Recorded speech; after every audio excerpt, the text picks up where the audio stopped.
Good evening, World Wide Web. Today, we have a Halloween special of sorts. Welcome to the Bottlecap Brigade stream. It is great to have you here. We're 5, 6, 7 witches who are down to try and play D&D, role play a ton, drink and hang out, celebrate Halloween. Come on.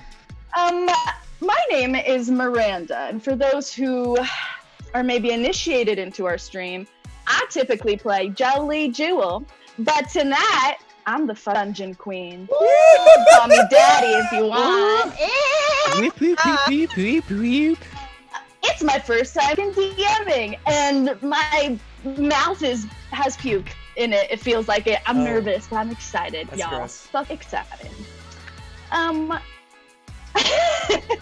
Let's do some player introductions, shall we? Yes. He holds hands with his feet when he's beating his meat. It's Sam Gates. Yeah, I do. I don't know how you knew that. I thought I always had my webcam off. But shit. If the green All right. light's on, it's running. Yeah, I now know a lot more about technology than I used to. I am fucking proud of you for stomaching that whole what you witnessed. Wow. And Sam, who are you playing tonight? I will be playing a young lad named Fanny. Fanny is 10 years old. He looks like he's about 85 though. And talks kind of like this. And so I hope everyone really enjoys Fanny and the bullshit backstory that he has written about him. Yep. Fabulous. Great to have you, Fanny. Wet Noodle's got nothing on this soggy blue waffle. Austin Tennant! I actually. your blue waffle. What's that thing like? Never. I can't even say north, south, east, west. The soggy waffles thing. Never eat. There's some things that I just never learned and found Never out eat later. soggy in my waffles. years. Yeah, I can't even recite it. So, waffles are my favorite. And Austin, who are you playing tonight? Today I'm playing a 7-year-old boy tiefling named Kilp, and you guys, it's gonna be interesting because I'm Kilp, and it's gonna be a good session if you know what I mean. Marvelous, marvelous. This cat has 9 lives and 1 nipple. It's Taylor Hawkins. Hawker. I did that too once. Taylor from Hawkins Back Out. Yeah. Delish. And Taylor, And the who are weird you thing playing? is my nipple's not even on my chest, it's on my thumb. And That's it's true. huge. Gigantic. It is larger than normal. And Taylor, who are you playing tonight? I'm playing Rex. Rex is a fun little lad. He is a Leonin who, after some trauma, has kind of stunted some of his hair growth, specifically his mane. So he kind of looks like a lady lion, but he's still only 8, so he's got time to grow. He's a pretty fun little guy. Oh, Cute. so cute. This person invented the concept of framing pictures and gardening outside. It's Cat Lasagna! How do you know her like- stage name? Wow, I was like the confidence she's gonna do it, and then nah, it's okay. It's a weird Basque last name. Who needs it? Yeah, gardening is where the sun is, so it should be outside. Nice. Unless it's a greenhouse. Ew. And Cat. And Cat, who are you playing tonight? I will be playing a little boy named Tim. He's a human ranger, and he's very polite and soft-spoken, and he just watches a lot of TV. Yeah, he just hangs out. Yeah. My facial hair looked just like that. It's a little. That was voice, Magna like- BI. Yeah. I'm a strong little boy. Thank you, sir. A legume cursed to live life as a college student. It's Joe Fritz. Rex. You're a bean. Forever. Or a peanut. Ooh. And Joe, who are you playing tonight? I am playing Blank, the female mountain dwarf. She is a paladin and 11 years old. She's strong, not quick. I was inspired by the movie Troop Zero. And the character, I don't know if you've seen it. It's a movie about Girl Scouts. It's a hard You're kind of on a movie. kick, Joe. How have I not seen that? But there's a lovely We little love girl that in that movie movie genre. named Smash, and all she Yeah. does is fart and break things. So Aw. I kind of girl. And last but not least, 525,600 minutes. 525,000 breaths you take in your sleep because I watch you at night. It's my husband, Andrew Sekula Palacio. What's up? I've been calling Miranda Daddy for like 10 years now. it's already been happening. I'll tell you who I am, And, my little character Yeah, boy. yeah. Who are you playing tonight? Played a Dragonborn, with vitiligo, so he's actually a bronze and black Dragonborn. Ooh. His name is Talavald Romeus Wingvolio, but everyone just calls him Meek. Of course. Yeah, I was sent to this school here in the forest. They said it was a boarding school, my parents, but that was like 10 years ago, so I don't really know. I haven't seen my parents since. No. Oh well, Meek, it's great to have you. Yeah, I'm sorry. And also, people say I'm a thief, a rogue, perhaps, but really, I've kleptomania. It's not funny. It's not a joke. I'm going to. I'm visiting groups for it. You're totally normal, man. We get you. We all have our problems. First step's admitting them. Yours is kind of bigger than others, but yeah. Wait, do it again. Introduce me. I'm not in the right mindset yet. Introduce me And again. man. Taylor, I believe you have something you want to say to us. Well, in the theme of the season, all I wanted to say is that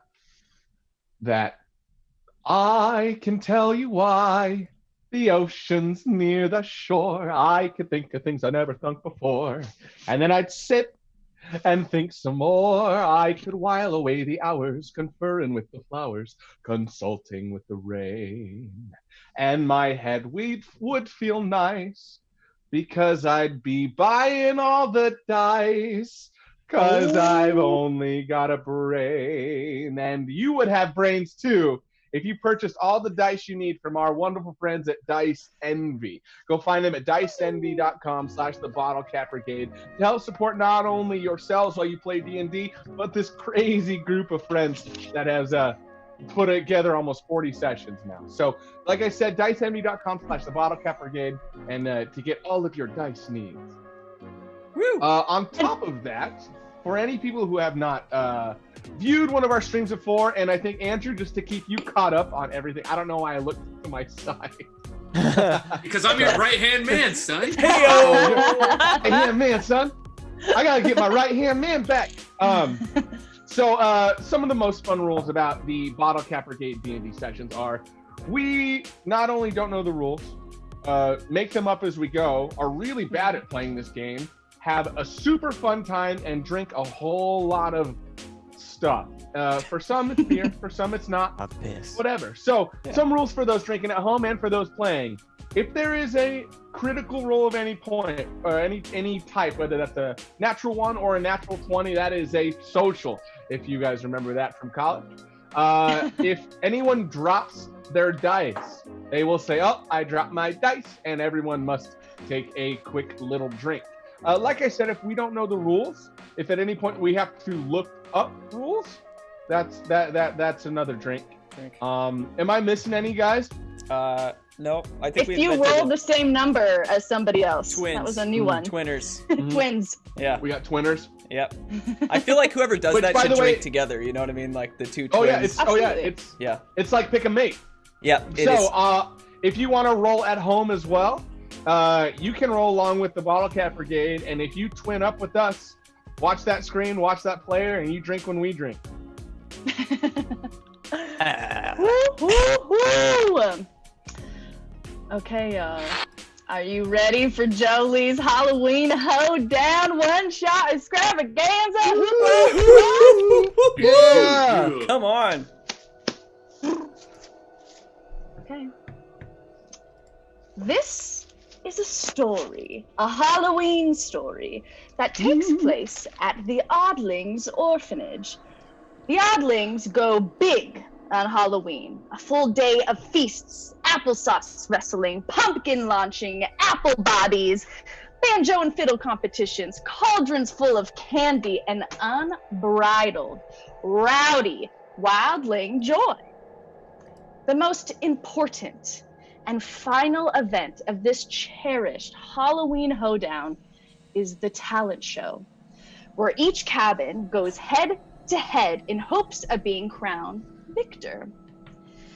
No matter how much you and your character might have dreaded going to rehearsals, trying on the sequin fabric, changing formations, nursing injuries, coming up with choreography, the process of putting the performance together has changed you.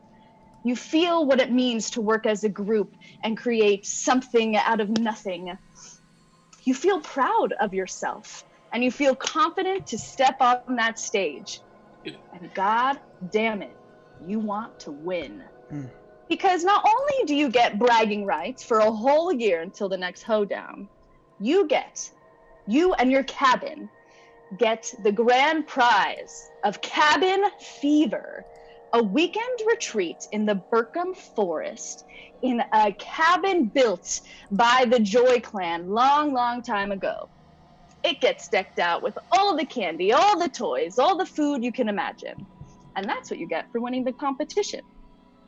So, after weeks and weeks of practice, we start this story 30 minutes before you are to go on stage. Because today is your Halloween Hoedown showcase. Today is your day. Oh, that was supposed to be you, but I did it with my mouth. So. Oh wait, I was so in my own world. I had no idea that was. Thinking either. Usually it's like, and now it's session. I missed it earlier. And you Okay. scrolled. Prep is all different. There we go. Wonderful. So the scene starts out with all 6 of you, the cabin mates of Cabin Blueberry. Jollie walks into your little cabin. She's your counselor. Your cabin has bunk beds. Fanny and Meek are bunk bed buddies. Kilp and Rex are bunk partners. And Blank and Tim are bunk partners. Jollie walks into your cabin. Fanny, Meek, Kilp, Rex, Blank, Tim, gather around. We need to do our final prep talk before I leave you guys to put on your costumes and get ready. Everybody take a deep breath.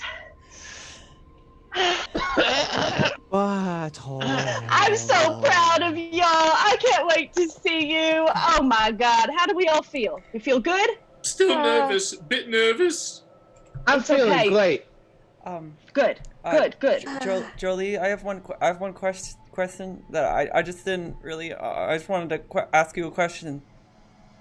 Go for it. Is there a reason why in the talent show I have to wear a corset that's this tight? I mean, I can loosen that. You said you wanted some angles to your body, so honey, I pulled that tight. But if you want it a little bit looser, so you can do your cartwheel solo, I can do that for you. Don't loosen it for him. You've been sleeping. I feel like you've been sleeping with that corset on. You've been practicing so long. Well, like, Jolie put it on me, and like she's like, I just like I'll never wash it, you know, because she touched the corset. Have you ever? Okay, you little ding dong. Have you ever done a cartwheel without the corset on? I've never really. I don't know, guys. I've never really even done a wheel carts ever. But Caleb, that's your solo. Remember, you do cartwheels in a circle. Yeah. Well, it's just I'm kind of nervous. Oh, okay. That's okay. That's okay.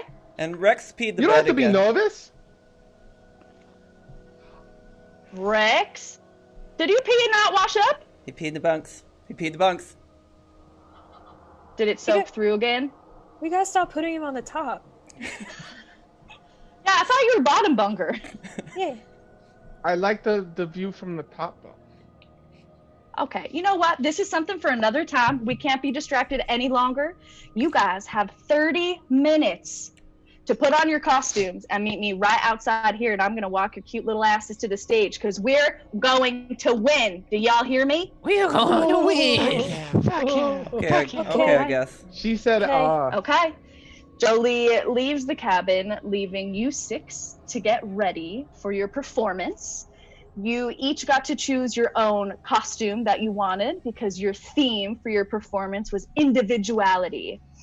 So, I'm assuming y'all would like to put on your costumes. Have at it. Jollie Everyone leaves hydrate. the door and shuts. Hydrate. Oh, we gotta hydrate? hydrate. Yeah. Are you wanting us to explain our costumes? Jollie leaves and she yells out the window, 30 minutes to put on your outfit.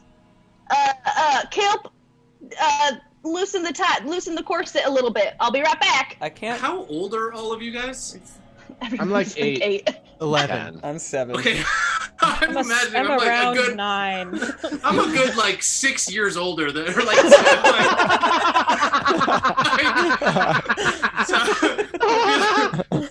So if anybody needs help with a costume, I guess I can help out.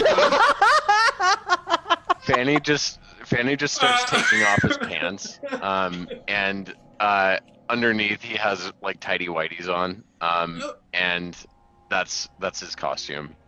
I immediately turn away, and if anybody else needs help with their costumes, Fanny, you're my bunkmate. You're a good fellow.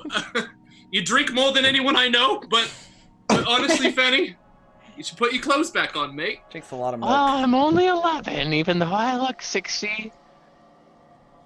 And Kip, I'll wear my tidy whities whenever I want. You're right. I can't tell you what to do. You're goddamn right you can't, you asshole. Cursing. Kip, Yes. can I talk to you for a second? Okay. So, you know what happened with my bed? I was gonna use my sheets from my costume. Yeah. Could I use your sheets Well, instead? Cause mine are. Do you like you pees? Like, do you pee during the days too, or just at nights? Just at night. Okay. Well, I guess that would be. That'd be super. So okay, that'd be okay. Yeah, thanks, Kip. And I want to give him a big hug. Oh, thanks.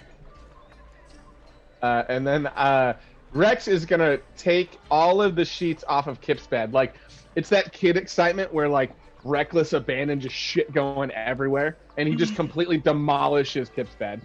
And then he uses the sheets and makes a toga. And then he gets let's say, are there any plant life or any like potted plants or anything within the cabin? Yeah, y'all each have a little plant pot on the windowsill. You guys have been doing an experiment for a while. So I got some Rex's was like ivy. It was like a vine, and so he's gonna break it off and use it as like a Caesar crown. Yep. Yes. That looks Alright. really nice, Excellent. Rex. That looks really good. Rex. Thanks, Kip. I could have done it without your sheets. You're welcome. Can you tighten or untighten my corset? It's kind of. Sure. But don't touch it because Jollie put it on. So do you want me to tighten it, or Well, yeah, just leave don't like touch it. You know. Yup. Okay. Thank you. Better? It feels. Is that better? It feels better. Yeah, it's. You look good. Whoa, Fanny, what are you doing? For my routine? Why are you wearing your underwears? Have you ever heard of a windmill? No. The Well, me expected neither. follow-up. Me neither, but Meek told me that I could do a windmill and it All I would make said- all the judges love me. Meek said that? I said you're your own man and you can do whatever you want. That's Meek- all I said. Meek encouraged you to do that? I did Hey. not. I think it's a good idea. Meek? But it's not windy at all. Yeah, I know, but I feel like I could generate some power just, like this. Listen, Right? just leave my name out of it when you But talk the about less this the with less your clothes friends. I have on for my windmill, the more power I can generate, just like this, right? Worst I saw. Do we feel wind? Yeah, how much wind can I generate with I that can method? roll for it. First Yeah, roll. okay, roll. How much Yeah. wind can I generate? A D20 for Can dick I swinging. hunter's mark Meek with my wind? Yeah, sure. Do I add a modifier to it? Yeah, let's do athletics. Ooh. Well, good thing I chose that as a proficiency. I have, Nice. I got a 14. Yep. Nice. It's pretty gusty. It might actually feel nice if it was hotter out. Have a fresh gust of wind. Are you athletically Fanny. beating your ween right now in a windmill? Is that what you're doing? Oh no! Nobody's doing it like Oh, thank this. heavens! It's just as hard. Dude, I was gonna, but then I was like, oh, he's 11, so... It's just Do you know because that I 11-year-old well, I just called hear somebody an asshole like a second ago? you're my bunkmate, so I've heard you practicing the other windmill at night. That's why I asked. Meek, let me tell you something. When you look as old as I do, and are as young as I am, sometimes you just get bored. Okay. I'm gonna put my costume on now. I'm sitting on the tiniest stool in the corner, wearing the clothes I'm putting on are very nice, like kind of regal clothes. It's the clothes that I don't know if you're old enough, but I arrived here in them. But they're all way too small. So while you might look like this old man, I definitely am wearing clothes. I'm this big old dragonborn with clothes that are like 2 sizes too small. Yeah. Well, Meek, you Little look crop top and booty shorts. Meek, you look really nice and regal, you might say. Oh, thank you. These are the Wingvolio family garb that I was sent here in. How Okay. long have you been here? Long time. Really long time. Oh, you look good. Thank you. No one will adopt him. Adoption? My parents are going to be coming back for me any day now. They just sent me away for boarding school. I've learned so much about good manners while I was here. Oh. How not to act. I looking over at fucking Fanny. Yeah, I pull on my last shoe and I just look like I'm gonna find it. No, I can't. Never mind. Yeah, I'm wearing like water high, like like little Swedish kind of like overalls that are like Yeah. like yodeling outfit. It looks like that, but Oh. dark colors. Oh. Oh. Perfect. Tim, Tim and Blank, do you want to describe anything that you've done to get pre-ready? We'll do full descriptions in a moment, but feel free to. Are you guys good? Yeah. I'm Also, go ahead.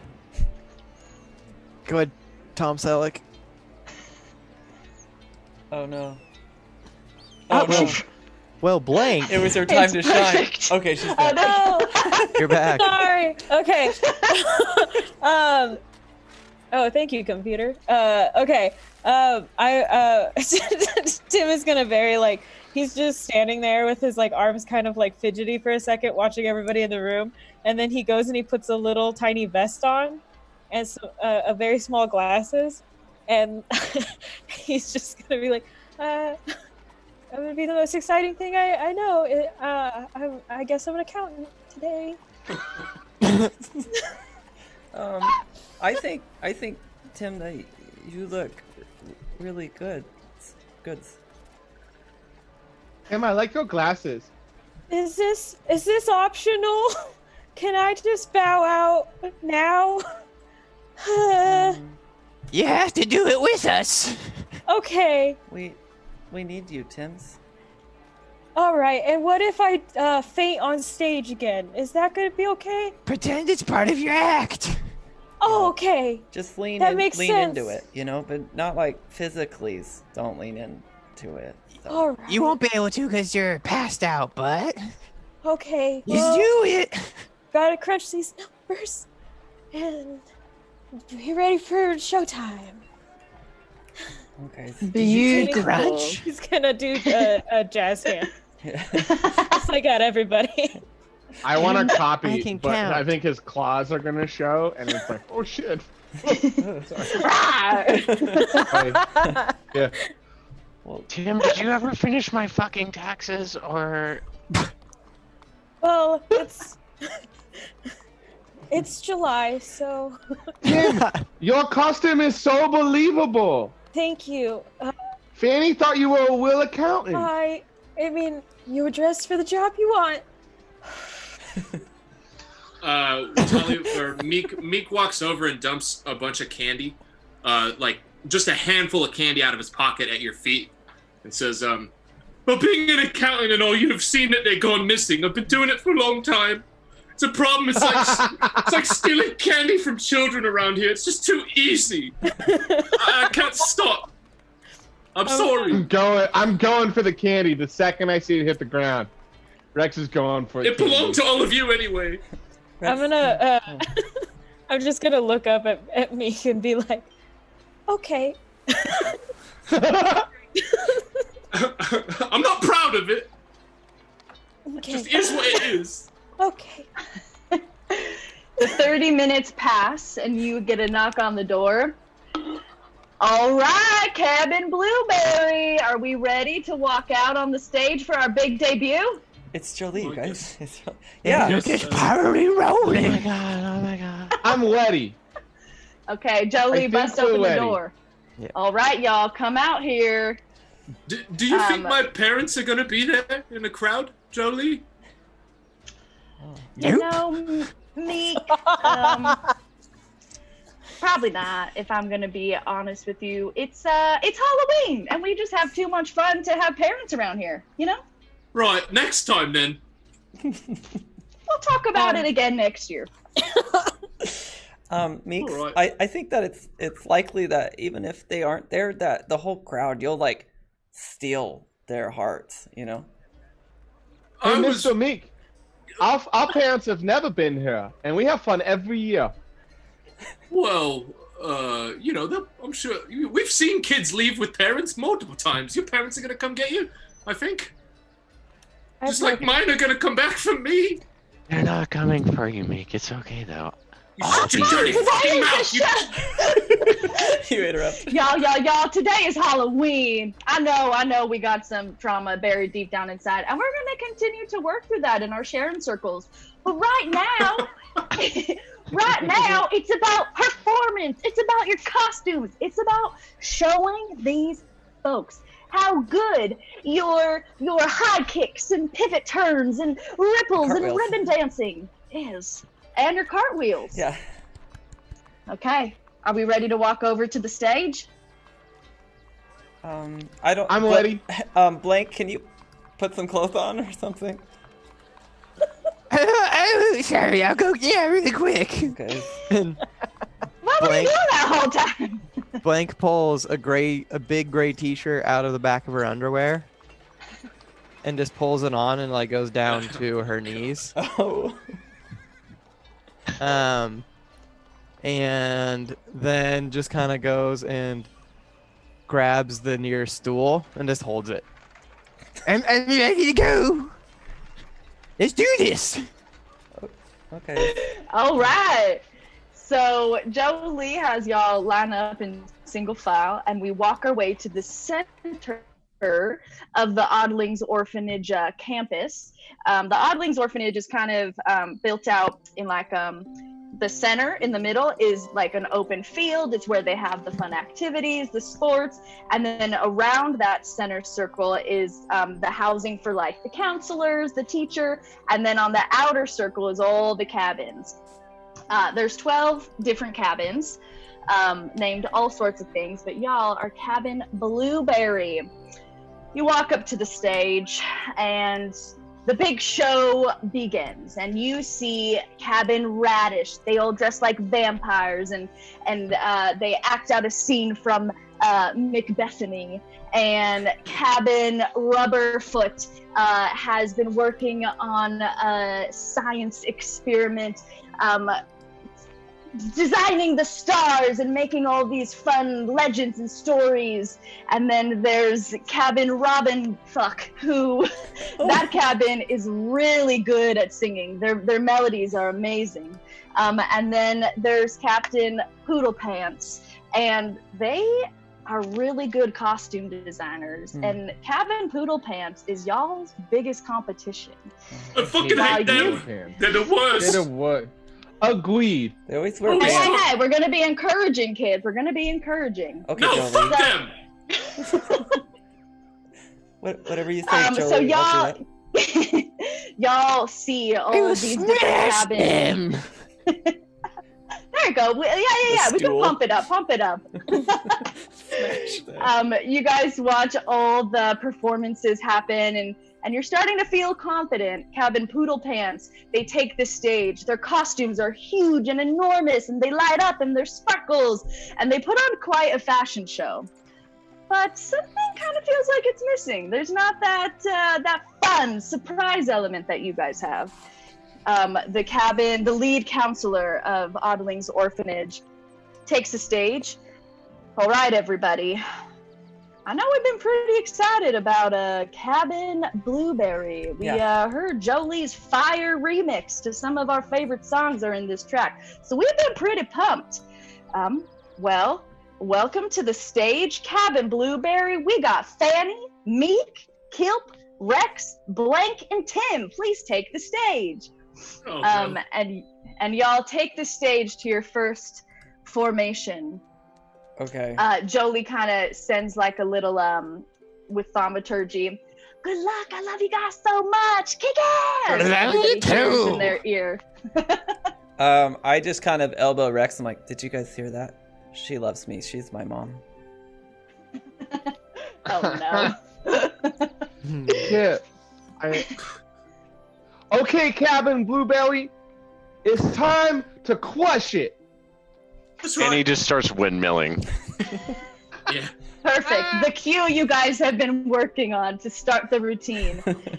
The sound comes on, and it's this whirling whoosh of wind.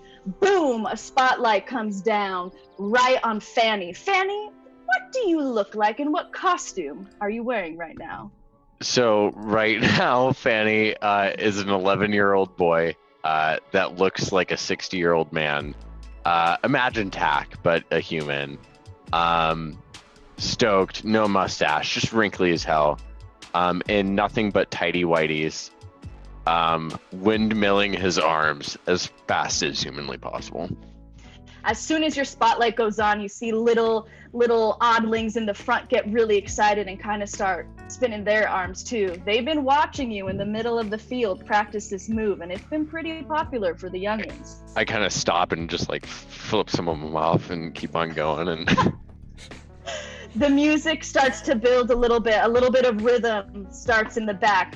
Boom, another flashlight goes on Meek, and another flashlight goes on Kilp. What do your costumes look like? Meek, you can go first. I'm wearing kind of like, sort of like I mentioned before. It's definitely way too small for me. It's the costume that I came in here with. I look like a rich little aristocratic dragonborn boy, well, man boy, and the clothes are like kind of bronze and black. Tight. Kilp. They are tight. Give a little.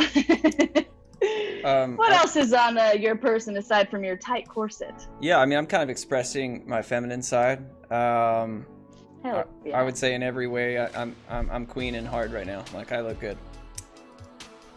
Let's Yeah, go. I got sass, Let's go. sassafras. It's nice. The music starts to build more. The crowd is getting excited and mystified. The final spotlights hit the stage. Boom, boom, boom. Rex, Blank, and Tim, you are all lit up. What does the Oddlings Orphanage see as you guys are surrounded by this ethereal light? Rex, you could go first. Sure. So Rex is basically wearing a toga, and then he's using the ivy leaves that he was growing as his sort of what do they call those? Garland? No, what do they call it? Whatever. The little crown thingy. And he is like determined to do a good job. And so he's like full chest up, like smiling, which he's got his like baby lion teeth, and so they kind of glisten, and he's got his claws out like as a way to be like, I'm ready for this. And that's yes. Hell yeah. Blank, what do you look like? What pose are you in? What's your starting position? Well, Blank has her big gray t-shirt on that goes down to her knees. You know, Blank's is kind of her own person, doesn't really care too much about others. So, you know, it's not the cleanest. And she's got her wild hair. She's kind of like the wild child kind of dealio. And then, you know, she's holding her stool kind of half covering her face, half not. And kind of like making a face, like an angry face, like she's just ready to go. Yeah. It also looks like she's kind of like holding something in at the same time. I totally forgot. Yeah. You said we're all ready to go at this thing, right? This thing? Okay, yeah. I look like such a dweeb. Such a fucking like ready to recite. You and a bunch of little kids. Yeah, ready to recite, dude. The 16-year-old amongst 8 and 9-year-olds. And Tim, what energy is Tim imbuing right now? Very unconfident. The like stage, like he like lights up, and he's got his tiny glasses on and his little vest, and he's like deciding on like taking the glasses off and then putting them back on, and then he's like, what do I do with my hands? And he kind of like tries to put them in the tiny pockets, but they're not yet ripped open. So he's like just got his fingertips in there, and he's like.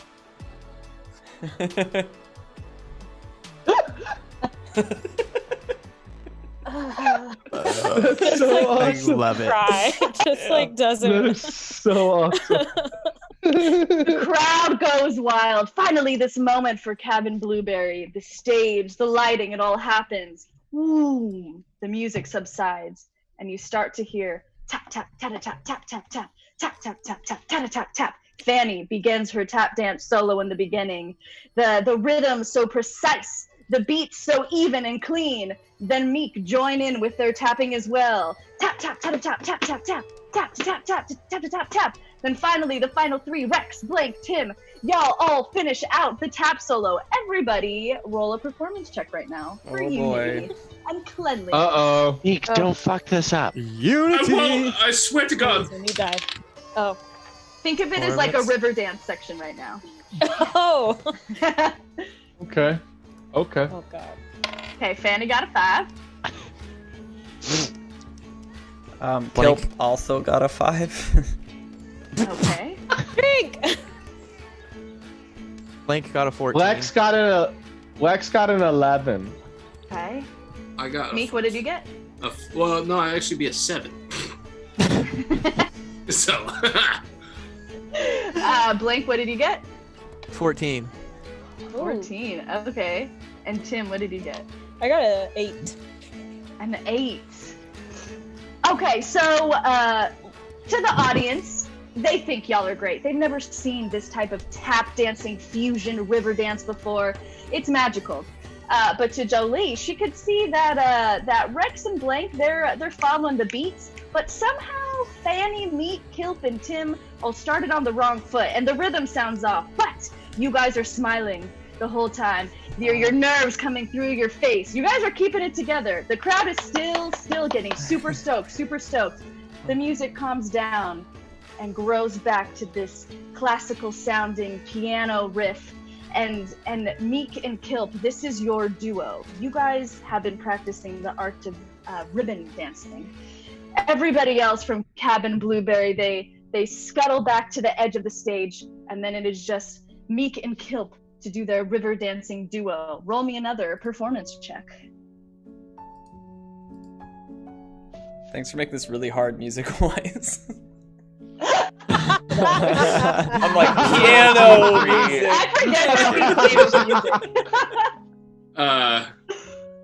I rolled a 15, but as I'm tap dancing, I begin to recite the Wingvolio family poem, and I say, "A pale yellow sky, cloud column slate, embers and ashes, the front storms the gate. Wingvolio, Wingvolio, hark the winged angels. Surath ire nerath sisel, zenu padu, serocris milbes. Wingvolio, Wingvolio, hark the winged angels." I just keep going on with that, half in English and half in Draconic the whole time. A group of while tap dancing, for sure. A group of fellow dragonborn younglings stand up from the crowd, excited. They put one paw over their heart and just nod, so inspired. Are they Fanny tap just dancing too? shits behind the stage. They're starting to be a draconian. Yes, they're starting to tap with you. You're inspiring them. The crowd begins to ooh and ah more. Did Fanny poop behind the stage? Yeah, just like a solid log of shit. The second he starts speaking in Draconic, just a solid log of shit just spins out of my butthole. Jesus Christ. Spin! Ice cream. Spirals out, yeah. You're still on mute. The music as soon as Meek finishes his Dragon Boar allegiance chant, the music cuts off and you all start going, wait, where's the music? Did it cut off? Boom, it goes right to Fanny taking a windmill shit in the back of the stage. All the oddlings start laughing because poop is really funny to them.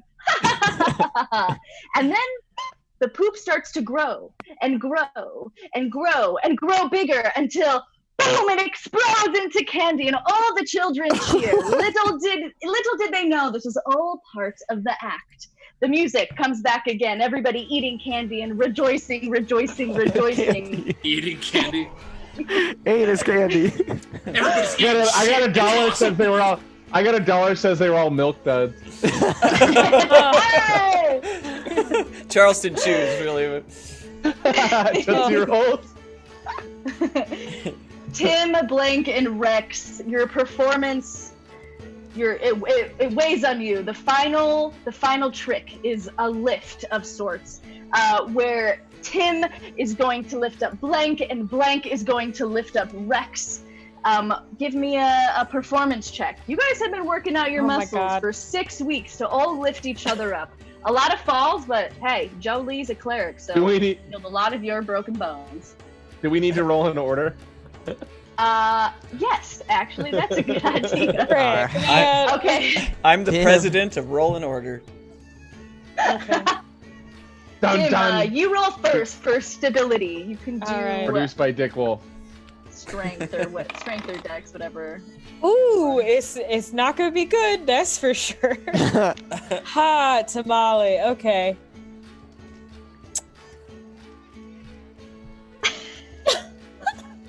Oh God, it's a 4. Not all the poop got turned into candy. You do step in a little bit of shit that throws off your foundation a bit, but it's okay. You've been working extra on your core, so you kind of have that backup momentum. You give the nod to Blank for her to come in and run into your arms. Do it now. Like, give me a roll. It could be acrobatics, athletics, whatever you prefer. All right. I'm gonna do athletics because that's better for me, and it's gonna be a 17. Hey! I hold my stool up into the air. Yes. After I get up on Tim. Okay. I balance the stool on my finger. Okay, the moment everybody's been waiting for. Rex, you get to roll for advantage because Blank landed that perfectly. Okay, what am I rolling? Okay, Athletics? Give me a Can it be performance athletics? check. Oh, awesome. Yeah, sorry, athletics. Yeah, athletics. Since you're Athletics, jumping up okay. so high. Yep. I don't know if I need advantage. Oh. Oh, it's so much better. I got a dirty 23. Ooh. Hell yeah! Dirty 23. So I'm balancing the stool Yes! with one hand, and I have my one open hand for Rex. Oh, I was gonna hop on the stool. Perfect. That too. Like the edge of it just like. Everybody burst into an applause and into a roar, and all of Cabin Blueberry stand at the edge of the stage. And it's one of those really charming endings when you get the whole crowd clapping and you're singing songs about friendship.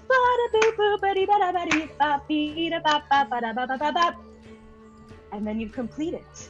Your hands reach out into the air. Jollie added some flair and gave each of you guys some clerical sort of gold magic. And this kind of fireworks, these fireworks come out of your hand. The music comes to a crescendo. Rex, you hop a little front flip down to the ground and you let out a big roar. Blank, you're able to hop off of Tim quite nicely. And Tim, you step out of that little dookie pile and your shoes are totally clean. Never been better. And the whole crowd goes crazy. Y'all did so good. So good. You guys exit the stage, and it's time for the judges to make their decision on who they want to win. And it's a grueling 15-20 minutes, but you guys get to go into the crowd and mingle a little bit. Who do you go up to? What do you guys do after your performance in the crowd for 15 minutes? I'd like to go up close to the judge table in my whitey tighties, not say a goddamn word, and just continue to windmill in their direction to try to fan them off and persuade them to vote for us. Like, I want to fan so fucking hard. Yeah, Blank's gonna follow Fanny. I want to. Intimidation tactics. I like it. As soon as Blank is running away, I want to run up and like catch him and hug him. Be like, "That was so awesome! I couldn't have done it without you. The stool was so good." And he's just like still hugging and like walking like wide step behind him. It's okay, Blank. You can still do it and ignore Rex. He does that shit sometimes. Just go. Yeah, I'm gonna put my butt right in front of his windmilling arms. Oh. And So I'm kind of like smacking your butt every time I do a rotation. Smacking me. Not necessarily, but this is what Blank was holding in earlier. And Oh.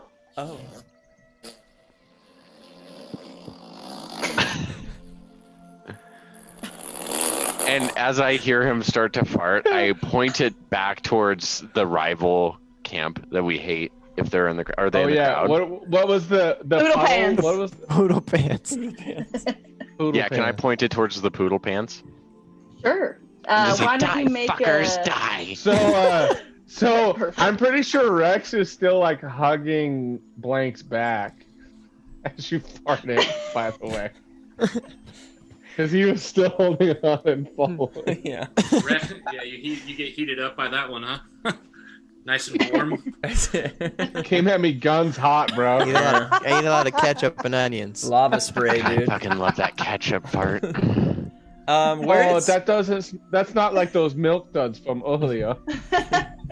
Where's Jollie right now? Literally, what was that?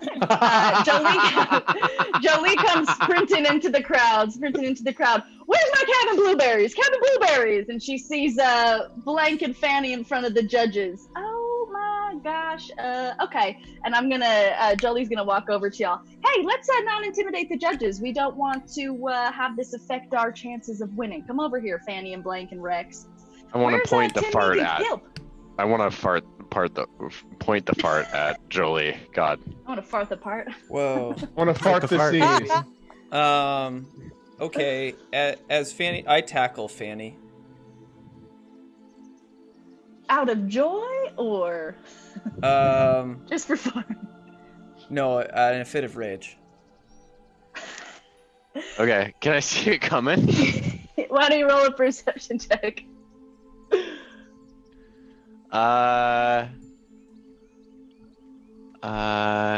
Wait, where's my perception? So I rolled a 10. Is that what you got, the final? Yes. Not adding anything else? I'm sorry that Okay, I know I may feel like there might be more, but there's not. A 10, you do not. I can't be surprised when I'm conscious though. So So I guess I have Okay, advantage. Yeah, just do an advantage for grapple. All right. Well, I have a -3, so 11 with advantage. You kind of fall short a little bit, and it's mostly like you run into Fanny and kind of slide down Fanny's side. Yeah. What's your you AC, hit, Fanny? you hit one of my arms though, so now I'm only windmilling with one arm. So like I just like run at him, like try and like tackle him, and I just hit him and like slide down. I'm like, don't talk that way to Princess The Jollie. corset, it's still a little tight. She's not your mama, not yet. And I like still. Okay, She's then I'm my nobody's mom. mama. She's my mom. How dare you say that? I know this is another one of the topics that we've been consistently bringing up in our sharing circles, but I'm still not your mom. I'm your friend. I just walk over to Jollie and like hold whatever is closest to clothing, something like your shirt or something. I'm like, you're my mom. Okay, we'll talk about this a little bit later. My Where's mom that used to naked say. Tim? Oh, My wait, mom used ah! to walking up. My mom used to say the opposite. I'm your mom, not your friend.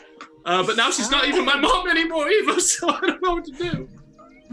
Hey, Meek. I looked all over the crowd for her. I didn't see her at all. You look like you've got something on your minds, Meeks. Did you take anything from anyone? Oh, okay. Look, you overheard them say. Look, they said we stole the show. I said that was very insensitive to say to a kleptomaniac. All right? It's not my fucking fault that I steal everything. What? Okay. Just yelling at this kid. Just fucking yelling at him. Just like spittle is coming out of my mouth and I'm fucking yelling at you. I'm sorry, Meeks. You just came out of left field, you know? Just really emotional right now. I thought my parents would be here. They're not. I even said the family poem for them. They're not here. Oh. Hey, Meek. Well, no tears. You made them proud even though they weren't here and haven't been for a long time. You did great. Is that what you're going to say when you send your weekly letter to them next week? Uh-huh. I sure will. All right, then. I've been stealing the letters, Meek. I've been stealing all of them. It's not true. Jollie said it's not. Miss Jollie said it's not true. Jollie, I feel kind of sad too. Can I have some encouragement from like a mother type figure? Yeah, you know what? I think we have a couple minutes before the judges probably tell us that we won. Why don't we sit down for a little bit? Let's have a little heart to heart. Okay. Does everybody want to sit down? Jollie sits on the ground and it's kind of like looking up at y'all. I don't Blank sits on her I don't stool. even think about it. I just fucking flop. Yeah. I sit right next to Tim and Blank. Cross-legged. I got my tail in my hands. I'm kind of petting my tail. Yeah. I sit as Same. close to Jollie Also as pet- possible. As close to you as possible. Rex sees Meek petting his tail and then wants to do the same thing that Meek does. Pet my tail.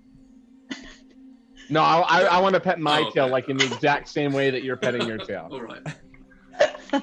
right. Jolie, I want to sit like in front of you as if like I want you to like do my hair. Perfect. Do you have hair? Long hair? I have a hair? wig on for my outfit.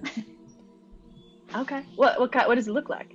It's like a dark like a no, it's a light brown, and it's very long and wavy. It's a mess.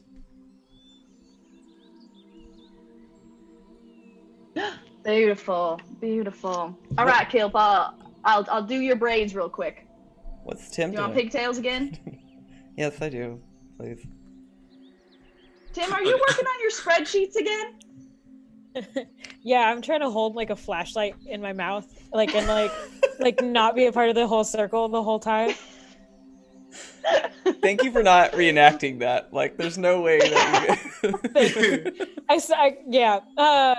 And then I'm gonna spit it out and like put them in my little vest pocket that I ripped open finally, and then kind of just like, I don't like crowds, and you know that my spreadsheets kind of just calm me down. So it's just a lot right now. Absolutely. Sometimes we need to find ways to feel like we're in control, and I can see how spreadsheets could do that for some people. Now, before the judges announce who won, I just want to let y'all know that it was so amazing spending all of fall working on this performance. I know it wasn't easy for all of us, but I hope each of y'all gathered some new qualities and characteristics about you and feel a little bit more empowered to be who you are, a little bit more courageous. Does anybody want to share something that they've learned? I want to imagine that, like, Kilp slowly, as you're doing his hair, like, turns and, like, I've learned a lot of things recently. Just how much it's important to have individuals in your life that mean a lot to you. Almost done. I'm almost done. Hold on. Okay. Yeah. Well, that's so special. You're my mom. Oh, we'll talk about this again later. Yeah. Fanny would just like to say, I learned that the note that my parents left you with said, I'm so sorry. And I don't know if they meant that because they were sorry that they had to leave me, or that they're sorry that they did a bad job raising me, or that they're sorry that they're never going to see me again. But I just want you to deal with all of my emotional trauma. We all have so many issues. Now, I'll field this one for you, Jollie. Your parents, like my parents, are just sorry that they left you here so uncouth. You just don't have manners, like I didn't when I came here, but now I do. You see, I don't have any. What? In your What time here at manners? this boarding school that we all came to, I'm sure that you'll My have. ass, you young-looking old-ass bitch. I lean close to you, and do you have any pockets? Or are you just still wearing whitey tighties? Whitey tighties, bro. I got that like kind of like the cock pocket. He has a pocket. He has a pocket. Yeah. Cancel that sleight of hand check. I mean, you can. I have like rolls. No. Like I have like skin No, rolls. sir. No. Nope. Won't do it. I'm 11, but you do That's whatever you why. want. That's why I hold on to me tail. It's to keep my hands from wandering where they should be. You're trying to get on a registry stealing. I'm talking tonight, about dude. stealing right now. Stealing. I'm talking about nothing else. Every time Fanny. Stop it, Taylor.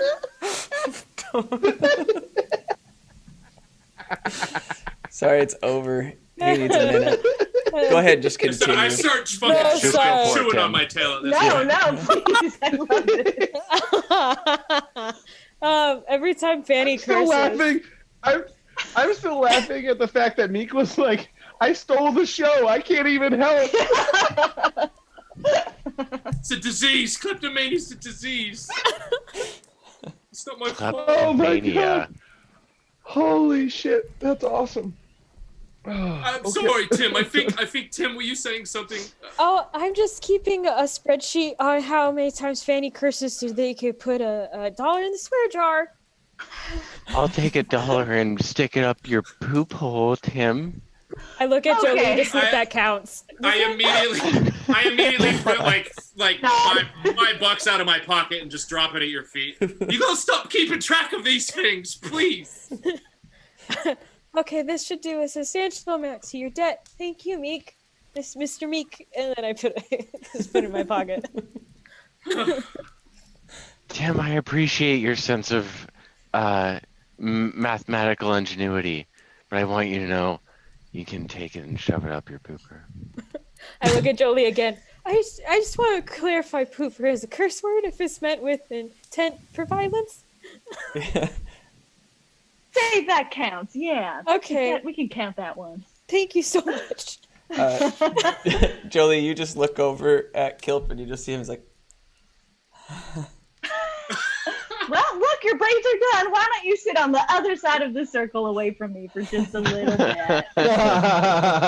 Are you saying Kilp? Did you say like braid again? Like I'm imagining how many wigs that are braided do you now have just sitting in a corner? That's what I'm like. I think you might have a problem. I haven't tried to steal them or anything, but there's a lot of braided wigs in the corner over there.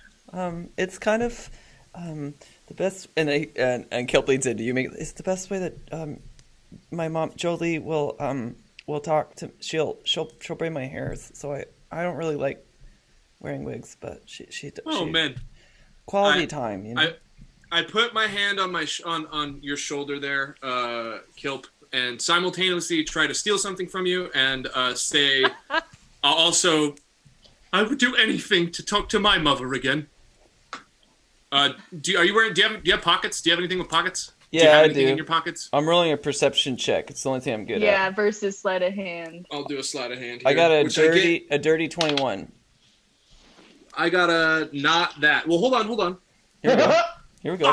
Fuck. No, I did not. I got a 4 plus a 17. I definitely failed.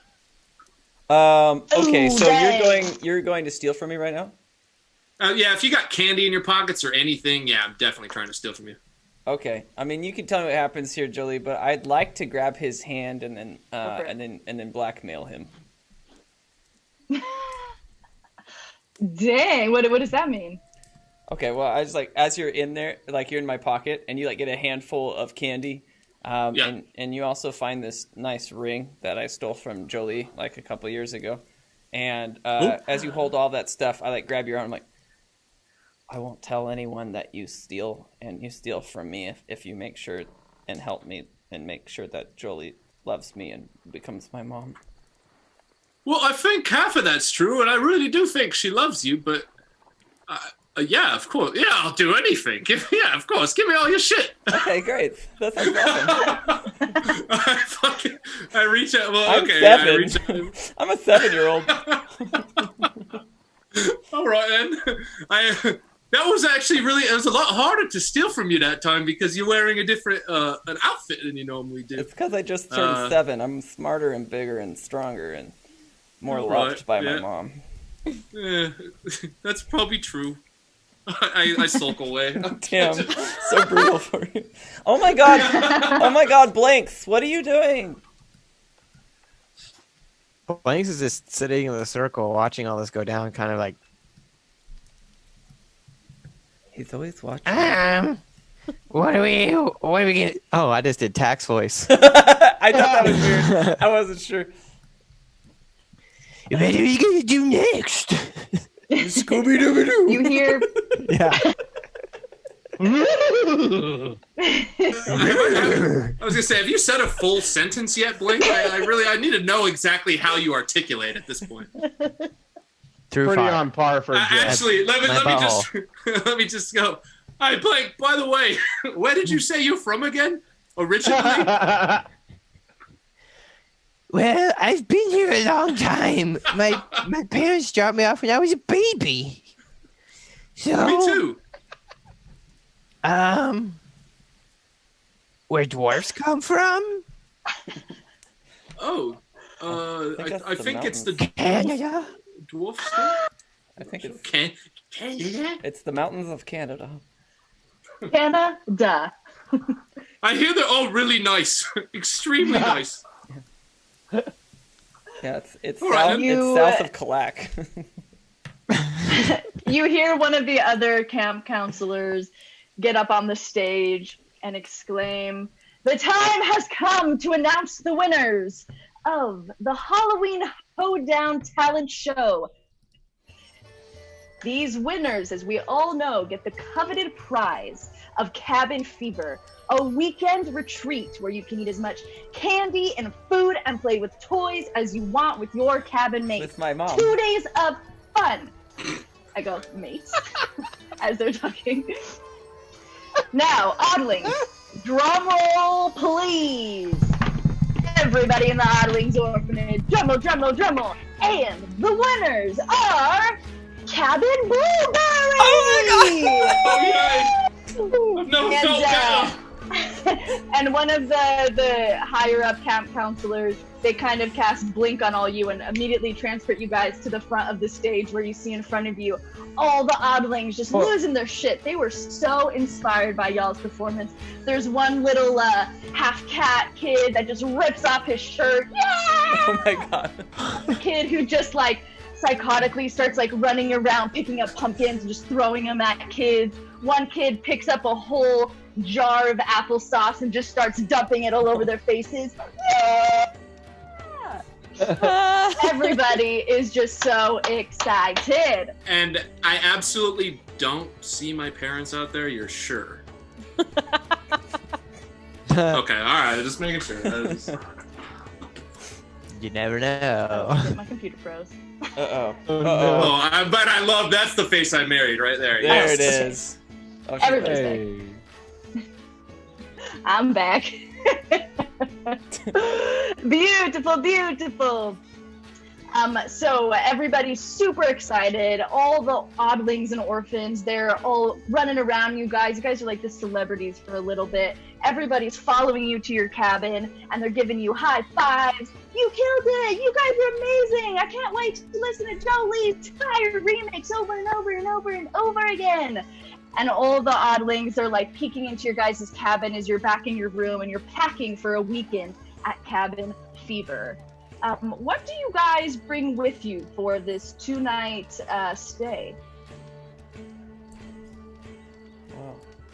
That's kind of a big question. Fanny would like to bring an extra pair of tidy whities and stuff them in the front of his present pair of tidy whities. Amazing. Kilt goes out and looks in the wilderness, and he finds a stick that looks like a sword, and he goes, wow, this is super cool, and he brings it with him. Beautiful. Anybody else bring anything special? That was well timed, you two. Rex is grabbing his blankie. He's got it's too small for him, but now it's like a baby lion blanket, but now he's like an 8-year-old lion, so it's still too small. But he keeps it like a little hidden, this secret little blanket. Jollie, how long is the trek? How long is the trip? Well, the hike is pretty short. It's like a 20-30 minute hike in the woods, and then we have to just climb up a steep hill, and then we're there. I'm bringing my bow. Beautiful, beautiful. I have my Blank. stick. Blank brings her favorite sleeping barrel. Who is Blake? Who is this person? Tim brings his favorite calculator and a little tiny notebook with a very small little quill in it. Is it like an abacus, like a fucking wild, large abacus? Yeah, it's a backpack one that he strapped like little tiny straps on it, so it takes up his whole back. Yeah. Seeing as I arrived with nothing, and my parents are going to be here any day now, I will also take nothing except for what I arrived with, which is the hand crossbow my father that he gave me, and a dagger and some armor, and also the candy and ring that I stole. Why does Mate get 4 things? Y'all I can get bring one. as much as you want. Oh, I thought there was like a 1-stick limit, you know? No way. This is Cabin Fever weekend. You guys can bring whatever you want. This is literally all I own. It's all I have. Tim picks up a few more spreadsheets then. I also A binder of like A binder, yeah. just in He's case. bringing a whole binder now. Kilp kind of sneaks away and goes into the cabin, and then comes out like slowly, like going around like through the door, like as if he's hiding something. He puts it into his pocket, and with his corset outfit that has pockets. That's it. This ring of Jolie's that I now possess and stole. Is there anything cool about it? I don't know, Jolie. Yes. When you get Oh, cold, it warms you up. It's a heating blanket ring. You can stand.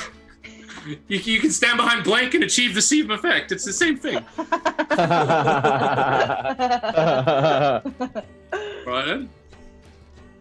All right. Does everybody have everything? Yes. Yeah. I do. Yeah.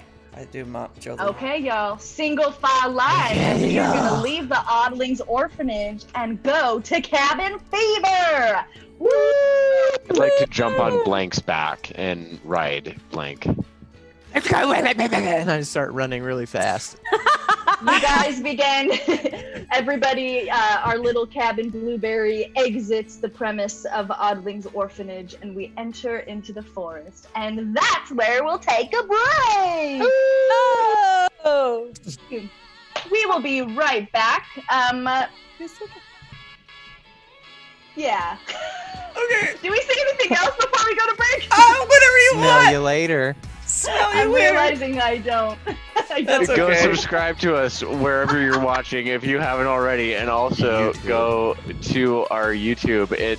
We had a really fun situation recently on the YouTube, so go subscribe to it because I love you and I miss you.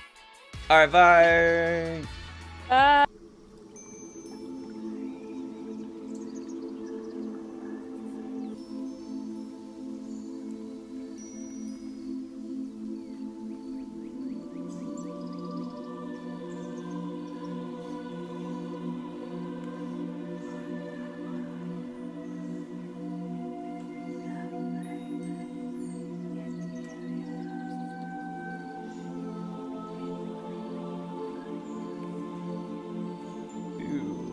Do I still have to wait 6 seconds? No, we're live. Hello. Hey! Welcome back to the Bottlecap Brigade Halloween Hoedown special cool episode. We're about to hop into chapter 2 of tonight's session, but I believe, Austin, Townend, you have something you want to say. Oh my God, I so do. It was so random.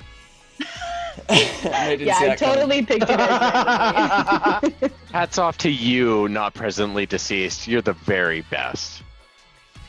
Not presently deceased. Let's None go. of us Hats are wearing hats, but off. we'll drop them when we're playing the game. Face. I love you. Okay. That is the hat of an Oh. accountant. Nice, there it is. That is a hat in a spreadsheet. Well, there's a time and there's a place. And that time is now, and that place is diceenvy.com/thebottlecap Oh my brigade. God. And That is if you go there right about now, or heck, even 20 minutes from now, I don't care. Be now, be it later, you be finding the dice of your dreams. Now go there, check it out. diceenvy.com/thebottlecap brigade. Treat yourself. Something you deserve, little lady. Appreciate you. That's all I have to say. Beautiful. That made me rock hard. I am rock hard. I kind of felt like it made you guys all uncomfortable, so I. No, I am just fucking. Oh yeah, man. Just try about to stand up. I'm very uncomfortable. Everyone's like, oh, should we go back on break? Because I loved it. All right, so our story began a group of oddlings from the Oddlings Orphanage cabin, Blueberry to be exact, just won the epic Halloween Hoedown talent show with their beautiful river dancing, their tap dancing, their acrobaticness. Cartwheels were had, a pledge of allegiance was had, It was beautiful. Even a giant pile of shit burst into candy. Yep. It was amazing. These oddlings of Cabin Blueberry just won the very coveted Cabin Fever Weekend Retreat. And what this comprises of is a cabin filled with all the things any kind of individual as a child would want. Candy, stuffed animals, the equivalent to video games in Magna. Ecstasy. Yes. That is it. The gambit. Ecstasy, yep. No chores need to be done. The place can be as messy as you want. It's ideal for oddlings at Oddlings Orphanage. We begin chapter 2. You guys just all exited out of the cabin, and in a single file-ish line, we left the premise of the Oddlings Orphanage, and now, with Jollie at the lead, y'all are walking to your camp. You see around you, as soon as you exit the campgrounds, essentially, of Oddlings Orphanage, there's a small, narrow path. It's kind of dimly lit by these kind of like rune stones that are placed systematically along this kind of narrow path. The Barkham Forest, where the Oddlings Orphanage resides, is beautiful. The trees are very lush, a lot of different greens. The grass there, they just let grow because fuck mowing lawns. And the grass is so long. Probably, I guess you guys are 8. Yeah, probably up to your waist. The grass grows, and then from there are all these trees. Deep browns and blacks and greens are kind of the color spectrum that you see in front of you. And the path is lit. It's lit for a long time, so you guys don't need flashlights or anything like that. You walk for about 10 minutes. I think, who was it? Fanny, you're on somebody's shoulders, right? On Blank's. Yeah, I'm currently riding Blank. Okay, beautiful. Yeah. Anybody else holding one another as we walk, or are we in a single file? What do you guys feel I'm like? holding Jollie's hand. Okay. I sometimes Rex tries to hold my hand. I don't know if Rex is trying to hold my hand right now or not, but I'd let it happen if they are. I think Rex is following behind Meek, and he's like cat stalking his tail. Ooh, I yes. I keep getting the feeling someone's watching me then. And then if at any point he does see me, I want to pounce and then like play and then hold his hand. all right. You're a cute bugger, but if they've got a Nintendo Game Slab at the camp, I'm ditching you for it. Just letting you know. Wait, but do you think they might have that? What do they call those? The woos? Do they have one of those woos? Who's? Oh. Where you play with it?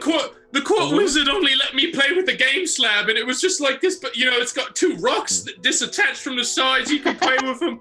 They're really nice. Oh, woos are super similar. It's like that, but it's with a stick and you do, yeah. Oh, Kilp brought plenty of sticks. This would be great. I did. We can even use my play junction if you guys want. Oh.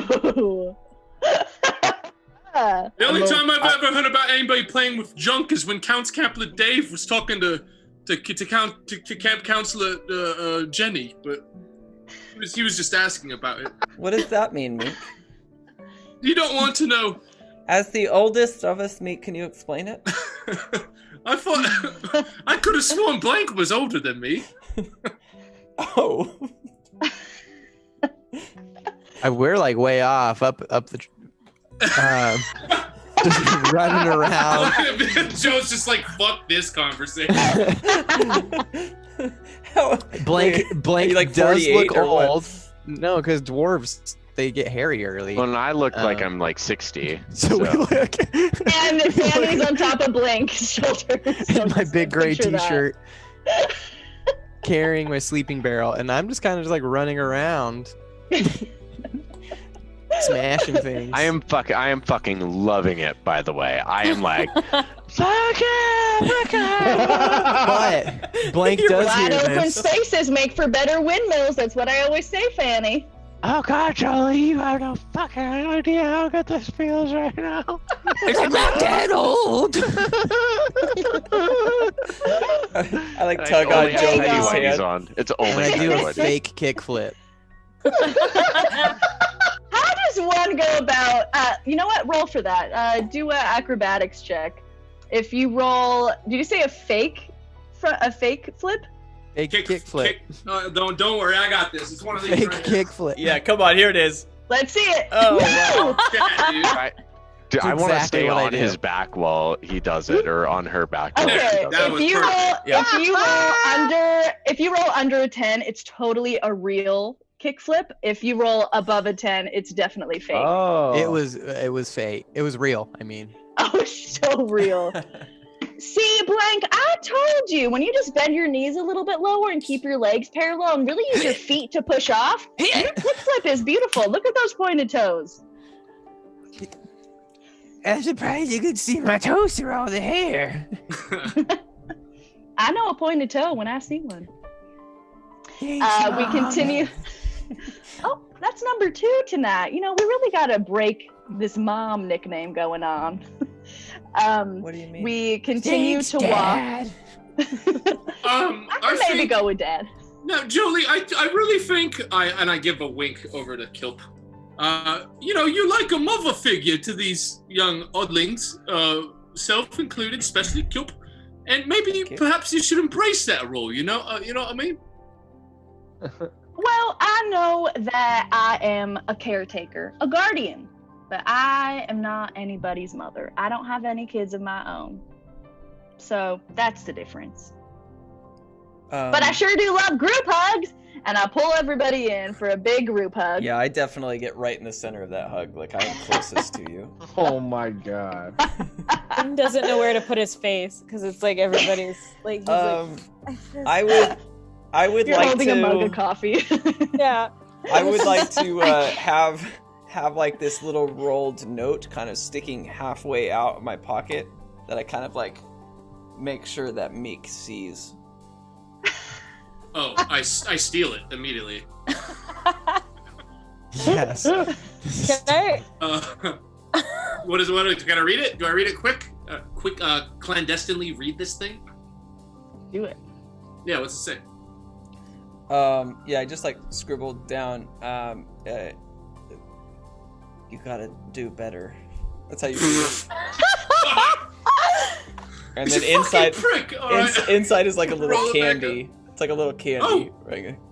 All right, I put it all in my pocket and I. You gotta do better. Don't be sorry. Just be better. It's my own disease that got me into this. Damn it! I can't keep these hands to myself. Tim, were you gonna say something before? No, I'm just walking. Like I'm doing that like little kid thing, where like I keep like grabbing my pants because I don't know what to do with my hands. So just like. And they're like cute little pants. So that's it. I'm just watching everybody. Amazing. And I think Fanny cursed like 3 times, so I take out my little notebook and I write it down. Yep, again. keep track. Anytime I see her do it, I just I take a little like nugget of poop that is in my tidy whities because I'm a small child, and just kind of flick it in their general direction. Can I dodge it? Can I try and dodge that? Oh my God, my computer screen. Okay, my computer froze and I heard poop. What happened? And then can I dodge? Did Every you throw time poop at Tim? Yes. Yeah, Every Tim.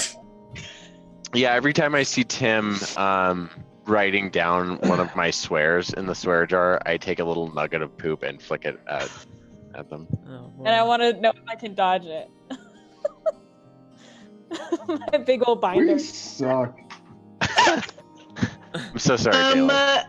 What would I do? Like I guess Dex it's versus an attack roll. attack. Really. It's just an attack And roll. the real question is he proficient at throwing shit? Well, I mean, or not? That's- ranged weapons, yeah. And so I'm trying to do like a long. If that's Oh, the it's Ranger direction we're versus going with it. Ranger. Do you, Yeah.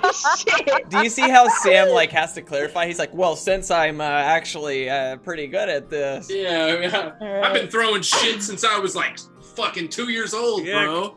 Yo, I mean, Get on my level. yeah, Let's it is go. what it is. All right, man. What did you Okay, get? roll to attack then.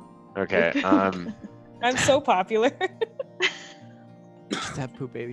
I rolled a natural 19, so plus Dex and proficiency. That's 25, 26. You know what? Oh Believe my it or God. not, that is way more than little 9-year-old accountant's AC. So. Okay, poop comes flying at you, and you know what? This isn't like a surprise attack. This isn't a shock to you. Fanny, from time to time, begins to store poop in their pants, and you know it might be coming at you. But you turn and look, and you hear this wind coming at you like a pebble flying towards your face, and then you smell it before it even comes into contact. It's more ketchup, more onions. This is Fanny's poop signature attack. Luckily, because you had all your binders, last minute you managed to put a little bit in front of your face, so the doo-doo bomb hits the top of your paper, and just a little bit of it is like moist and wet, so you just have a little sprinkling on top of your head. But luckily, because you brought that extra binder, you were able to avoid getting a full Fanny butt pocket worth of poop at your face. Wow. Can I go home? A fanny full. Do they get pink eye? Yeah. Oh no. Roll for pink eye. Not immediately, but yes. I'll make note to have you roll for that at the end of the campaign. I'm gonna Constitution put that saving on. Oh. Okay, good. your perception is just fucked now. Like Yeah. you Okay, would have that's seen it, but you're itching your eyes. I'm sorry. that I'm gonna is look in up at big, Fanny. bold. I'm gonna look up at Fanny and go, hey. That's it. Like, I didn't mean That was to all get the you. I didn't mean to get you. that I was all didn't the mean to get you, confidence Jollie. I tidbits. wasn't trying to get Fanny. I was just kidding. Fanny was just kidding. And You now know you what? even though this is my bunkmate, I'm a lot taller and heavier than him. But this is absolutely why I have the top and he's got the bottom bunk. Okay, I'm gonna pretend that you didn't just throw your Fanny full poop at Tim. I thought we were kind of. Why not? I think you're gonna need to just, give a good Oddlings Orphanage apology and give a jump high five, and then Just start. Sorry. say that you're not gonna do it again. Oh nope! Don't cross your I'm not fingers. gonna I do saw it. that. I saw that. I promise I won't do it again. Nope, you're gonna say the full word. Promise. I promise that I won't do it again. I tackle Fanny.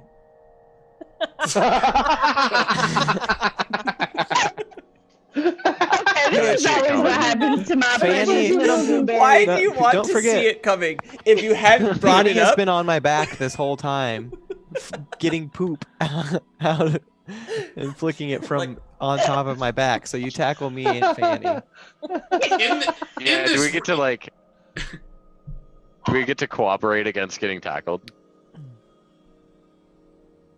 Let's see here. Let's see. How would you do this? I guess let's do opposed strength check between Yes. Kilp and Blank. correct. Oh shit. I got a dirty Let's one. see how Ooh, a dirty one. Yeah, it started with a 3 and now it's a 1. So Oh, not an wow. at. Not an at. I'll still drink though. yeah, you can drink. You know what, Drink yeah. whatever you Oh, want. yeah, I'm in You on also that. drink Everyone all dirty drinks, for ones. Sure. In dirty 20s. Hey, you just made up a new rule. Thanks, Meek. Lasting impressions, That's your turn. Okay, you got a dirty one. Blank, what did you get? Is it a 1? I got a 7. Ooh, you clench a little bit more down to the ground. Again, going back to realizing you have pretty good pointed feet and you're pretty fucking stable. So you're able to hold and clench as Kilp, once again, like the precious little oddling he is, runs into you and then slides back down again. I just hit Blank and I'm like, I'm sorry, Blank. It's Fanny that I don't like. I can tell that y'all need a little bit more sugar. We're starting to get all sorts of crazy, and we haven't even made it into the cabin. And then everybody kind of like regroups a little bit, and you guys look at the path, and you realize that this is the edge of the tree line. So no longer are there big trees. It's all kind of like shorter vegetation, and it's really fucking dark. The glowing runestones have stopped. And Jollie kind of pulls out a lantern. Are all you guys ready to walk the final flight up to the cabin? This is going to get pretty steep. Are we ready? As it gets darker and darker in the night, Rex is going to continue to get closer and closer to Jollie. He does not like the dark, so he is cowardly, so they say. So he is going to be, by the time you light it, he is on your hip. Are you playing the cowardly lion while dressed as the brainless scarecrow right now? Fucking meta. That is meta. Very meta. He's also wearing ruby red slippers too. If we're gonna start climbing and stuff, I go. There's no place like home. There won't be climbing. It's just going to be a steep. I mean, you could go on all fours if you want to. If I need to go full iguana, like I will, but if I don't, then I won't. You're always welcome to go full iguana. That just means you do the same thing, but your eyes look sideways. yeah. Oh wait, no, it's full chameleon. Damn it! That's just what happens when I get really, really stoned. It's just. Dungeon Queen, I would like to look around for an iguana. Yeah, fucking roll. Or just like any small animal. Okay, yeah. Roll a perception check. Oof. I'd like to do the same. I would too. I have my. Can I bring my flashlight that I was doing? My spreadsheet flashlight. Absolutely. Is this flashlight? Is this like forested terrain? Sort of, kinda. So there's the trees are a lot smaller. The forest looks healthy. It just looks like maybe this is like more of a young kind of forest, like it was burnt down before or something. So there's younger vegetation, but it's pitch black, and all the trees are really dark. No longer do you see those more like rich, fresh kind of greens. The color has definitely started to wane a little bit. The path is really narrow. Is the color waning because it's dark, or because that's how the forest is? That's how the forest is. Ooh, scary. Scary. Yes. So now we're in like a pitch black forest with kind of shorter trees. You hear, the typical ambient noises of a forest, some grasshoppers, exactly, definitely owls. The trees creaking. Yes, and those wailing willows. Yeah, and there's like a wailing willow that's like maybe 40 yards to the right, and you guys realize it's in bloom. This is like Rex's head is like zipping between every single sound, like ears totally straight up, and then he's gonna like grab on to Jollie's like pant leg or whatever clothing she's got, and then with his other paw he's extending his claws because he is freaked the fuck out right now. Okay, cool. My headphones just died, so I'm gonna do the next part with. While Jollie gets this figured out, we would like to take just a quick moment to say thank you so much to everyone that is watching us on Twitch and Castles and Cosmology. Thank you so much for watching us on YouTube. I'm really sorry that I never reply on YouTube, but you have great episodes, Castles and Cosmology. I'm just paying so much attention to Twitch. And back to Miranda. Real quick, how do I sound? My headphones just died. You sound good. You sound good. You sound good. Yeah. Okay, cool. I'm gonna go without him then. I got a 17 on my dice app, and I have a +3, and I have 60 feet of dark vision, so I have a dirty 20. Oh, a dirty 20. Okay, drink. Okay. We're starting to make it up the, what is it? Ascending goes up, descending's down, right? Yeah. We ascend. Correct. You got it. We ascend up the hill. We're maybe about like 10% of the way. We can't yet see the top of the hill yet, or the cabin, but we're getting close. As we're starting to go up, suddenly you hear this like over to the left, and out from a stump pops this little squirrel. And this squirrel looks a little unusual the more you look at it. You realize it has just one big eye in the center. It has spikes going up the spine, and you start to inch closer to it because its eye looks real cute and curious.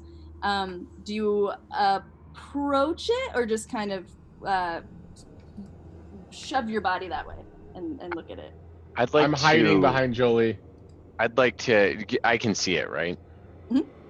I'd like to use speak with animals on it. You son of a bitch. Alright, well, while he's doing that, I'd like to wild shape so I can become a beast that I've seen. And I'd like to look exactly like it. Oh, it's a kind of thing. So you just go and you shrink right down to it. Animorph style. Yes. So we just flip the pages. Yeah. You're now a squirrel triceragon, which is a squirrel triceratop dragon cyclops. Mm-hmm. So all four of those words into one, and you find so that's what you look like. And then Fanny, did you say you walk up to it? I want to walk up and speak to it using animal speak. It's a spell, right? Speak with animals. Yeah, it's a spell. Does it have to make a save or no? So I can comprehend and verbally communicate with beasts for the duration, which is 10 minutes. At minimum, beasts can give me information about nearby location and monsters, including whatever they can perceive or have perceived within the past day. You might be able to get a beast to perform a small favor for you at the GM's discretion. Or it can rip his throat out. It's your call, Marina. What do you say to this little creature who's like popping out of the tree trunk, looking at you with its one eye, like it's curious, a little scared, but it looks innocent to you? I just want to say, hi, little friend. Do you remember me? It looks around and it points to itself. Me? No, me. Do you remember me? Do you remember me? Yeah, I remember you. You're the little squirrel that you like nuts, right? Yeah, you're the little squirrel that likes nuts, and sometimes I eat nuts too when we were friends. My favorite nut is a walnut. Mine is too. Walnuts. They taste like, kind of like sharp, stabby pine cones. They do taste like sharp, stabby pine cones. Hey, were you guys one of the oddlings? Are you coming up for cabin fever weekend? Yeah, yep. We're trekking up. Kilp thinks Jollie is his mommy, but she's not, and we're all trying to make sure that he comes out of this not too damaged. You know what I mean? I just walk up like, what are you guys talking about? Shut up, Yeah, Kilp. do we literally just hear you like looking at it like this boy in his underwear looking at a squirrel chirping at it? Is that what this is? I think we're chirping back and forth. Yeah. Okay, And I've now all right. joined the chirping. Yeah. Yeah. I'm still terrified. But anyway, little squirrel friend, what was your name again? Pearl. Pearl. Well, so we're kind of worried. It's getting kind of dark. Yeah, you're fine. Me and my family, we take care of the cabin for Cabin Fever weekend. We clean it before and after, so it's all nice and clean for you guys. I'm the one that's in charge of cleaning the chimney. Maybe I'll see you guys later. Is there anything that could potentially injure us anywhere in the area? What are you guys talking about? Well, hi, I'm Pearl. Look at you. You look like me. Weren't you that kid in the wig earlier? Didn't you just have a wig on? No, I've always been here. Are you a cousin of mine? I've always been here. Kelp, is that you? Oh, hey, Fanny. Yeah, you're freaking me out right now, man. Pearl does an insight check, got a 19. I'm assuming. You're a sack of shit, wig boy. I'm still wearing a corset. And I'd like to flick shit at Kelp. I'd like to flick a bunch of shit at Kelp now that he's been outed. Jollie turns to y'all. Okay, Fanny, I see you're reaching in your butt pocket again. We don't need to be throwing any more doo-doo. I see you guys made friends with Pearl. Her and her family have been taking care of the cabin for quite some time. Pearl, it's great to see you. And Pearl extends her tiny little dragon wings and gives a wave to Jollie. Pearl, would you like to hop on my shoulder and keep me company? Well, I do do one more chimney inspection before you guys light a fire for a fireplace. So yeah, it saves my little legs a trip. All right, let's do it. And then Pearl looks at Kilp, that looks like the creature that she is.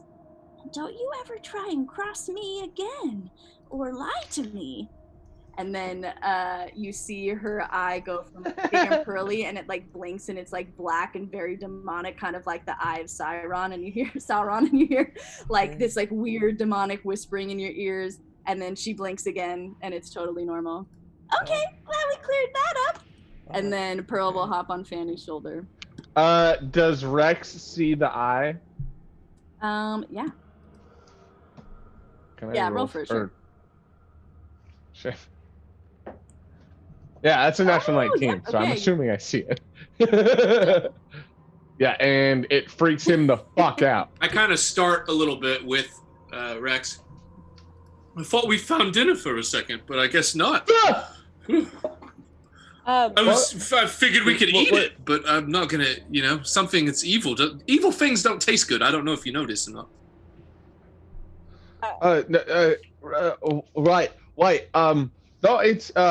No, he's just a little. He's just a little monster. Is all he is. He's just little. So like, there's nothing for us to be scared of or anything. Like, it's just a little monster. Like, it's no. He's this little monster. And we could easily eat him.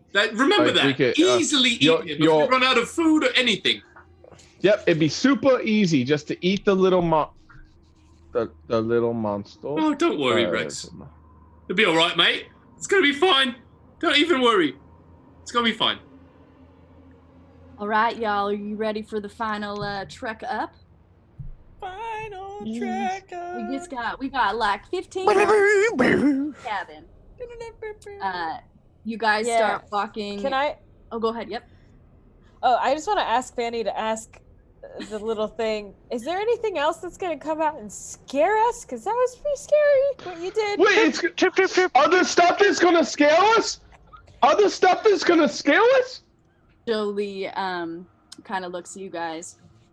There's nothing that's gonna scare you, but now that I do think of it, I have one real good spooky story to tell y'all.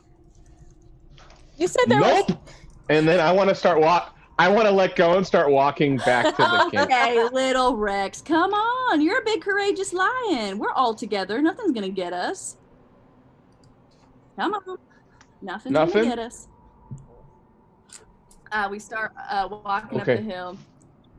I'm assuming we're all real close to each other. Every once in a while, you see another one of the sky squirrels, Triceragon miniature squirrel thing. You see a couple of them peek out and they scurry back on. Every time one does, Tim screams very loudly. And then every time Tim screams, like Rex is like. Okay, with all this hollering, you guys might wake something up in the forest.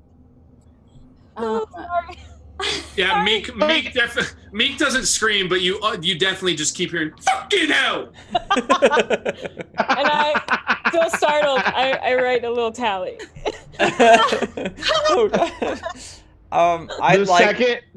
second Jollie said, like, don't want to wake anything up in the forest, like, Rex is having a full-on meltdown. Okay. You know what? I'll save the scary story till we get in the cabin. Let's just make our way out of the woods and into our nice, cozy retreat for the weekend. How does that sound? Heck yeah. Okay, let's race to the top. I go on all this. I iguana this shit for sure now. Okay, dope. I just dropped so many die. Drink. Finish. Oh, hold on. I'll be right back. And by so many, I mean every single die I have. Oh my god, fantastic. Miranda, are you and Andrew in different places? Are you on the same Wi-Fi right now? We're on the same Wi-Fi. Because we're in our apartment. You lag and he does it every time. And it's like, why does the Wi-Fi choose its favorite? That's all I want to know. I don't know.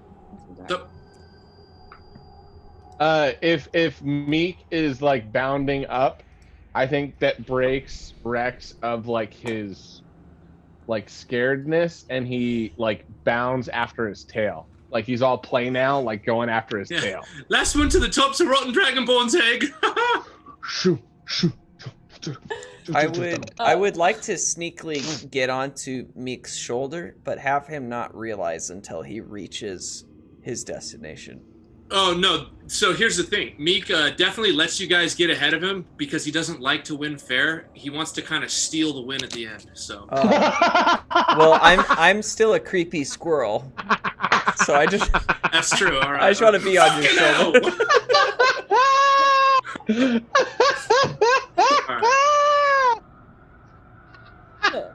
All right, so yeah, that's what steel puns are funny. Holy shit. Okay, let's do I want to try this game mechanic out. Everybody roll let's do a D10. If you get an odd number, you go your full movement speed. And if you get an even number, you go half speed or half distance. Wow. Well, that's backwards, but okay. I got Crazy even. Here. I'm even. Okay, I'm gonna start us all out on the same thing. I'm just gonna say everybody travels 30 feet in one roll. It has the potential to. Am I still on top of blank? Of course. Okay. This whole time. Yes. Okay. No, fuck. God damn it. Evens should be good. Not the other way around. Oddlings are Good. I got an We're odd. doing an oddling orphanage There you roll. go. Fuck. That's a good point. All right, fine. Okay, so it is 90 feet to the very top of this hill. So, Meek, you got what did you get? Half or full? In my mind, it's full, but I think half. I got half for sure. Gotcha. Let's go Kilp. Oh, I got a 4. Okay. Half. Just the way I like it. Toe to toe. You and me. I'm a squirrel. Fanny, what did you get? Hugging toes. I'm writing blank, so I don't know if I count. Oh, okay, Blank, what did you get? I got an odd. Ooh, Wow, impressive. Blank. Ooh. Tim. Blank is I also strong. got an odd. I got a. Ooh. And Rex. I got a 3. Ooh. Okay, everybody roll again. Letting you win, mate. I'm letting you win. Can I kind Still roll of the 10? spank blank a little bit and just like give him He gets give him a giddy up? He gets advantage. He gets advantage to his disadvantage because he's carrying she. somebody. Yeah, jeez. Or she. Good point. Okay, Meek. Still roll the D10. Odd. I got an odd this time. Okay, Kilp. I once again got a 4. Ooh. Okay, Blank. I'm a squirrel. Wait, Fucking hell.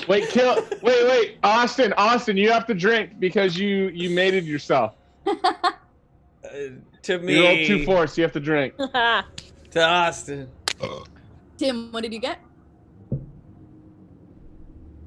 Oh, sorry, I forgot it was Tim. I was waiting. Someone's not paying attention. Fucking Tim, dude. Tim, the tool man, asshole. I got an even this time. It was very. I don't know how you drink with a mustache. It's getting wet. Yeah. So. Oh yeah.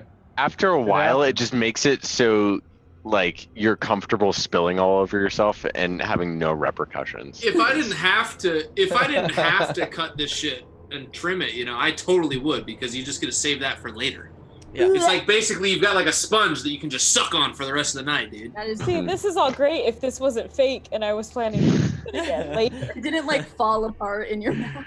Yeah, So a little bit. I'm gonna have a hairball later for sure.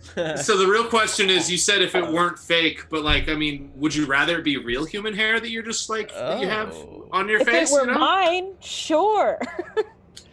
If it were someone else's.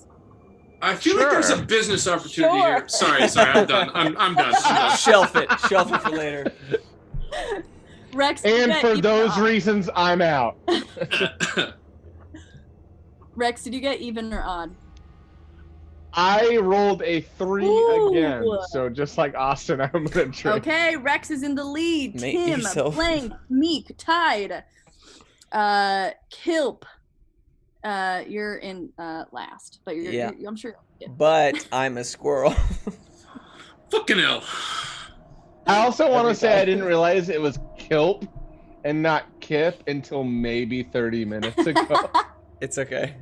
Because I can't see it very well from like here. I was like, it looks like Kip with 2 eyes. Okay, everybody roll again. We're gonna do 2 more rolls. Is that Pan? Oh, for fuck's sake. Did you roll a 4? Yes. No, I got a 2. Okay. Oh, no way! You got a 3? Ooh. I got a 3. You did get That's a 3. weird. Damn It's it. getting weird. I got a 7. Meek got a 7. I'll show you. I got a 3. Okay. Like, no, Blank, what did you get? 9. Ooh. Okay, and Tim, what did you get? I got a 4. Spank me, Fanny. I spank Blank a little bit more, just fucking. Jesus Christ. Okay, so we're running. It was kind of tight for a little It's my bit. Sam dream. Then Rex, is it the fear? Is it this new courage that's blossoming inside? He doesn't know, but he runs, and crosses the imaginary finish line and is the top of the mountain. Meek and Blank, roll for me now for second place. Who crosses next?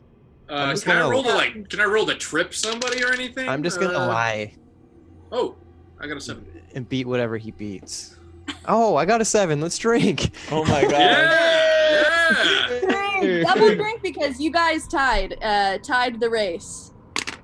You guys were neck and foot, and I guess that also means Fanny, you cross as well. Neck and neck beard. I'm just imagining Because- fucking Blank is just Blank is so hairy. God. Fanny on the back spanking me. Jesus Okay, Christ. let's do one more roll between Kilp and Tim. Let's Wow. see. You must have done really bad. 10? I did. I got. It's a D10. Mm-hmm. Ooh, I got a 9. I got a 4 again. Nice. Hell yeah! Second line. Cheers. Finish You got some line way for to third die. place. This app is bullshit. Okay, this is like 4 4 2 Dude, 4. I used analog on this shit, and I rolled 3 of them in a row. So now everybody's standing on top of the hill. The cabin you can see is behind a tree line, so you can't quite see it yet. But you're all watching and slow clapping for Kilp as this newly wild-shaped Psy squirrel Sarah con is trying to like run as fast as it can up the hill, but being so close to the ground, there's new challenges you didn't expect. You didn't think you're gonna have to jump over those leaves and the sticks and the rocks. So also hydrate. Ooh, Hydrate. So glad I beat this one dude who was the like smallest thing. That's like You beat a squirrel. it's really sad to see them Come on, Tim. run up, and I'm just like, at least I beat that. Everybody waits a little awkwardly for a couple of minutes, and then finally Kilt makes your way. You make your way up to the top of the mountain. Jollie kind of crouches down. Do you need some water or anything, little buddy? Wild shape can be quite the experience. Oh, yeah, squirrel. You're part squirrel, that's for sure. Jollie's gonna pick you up and like, place you on top of her head. Yeah, the squirrel just goes.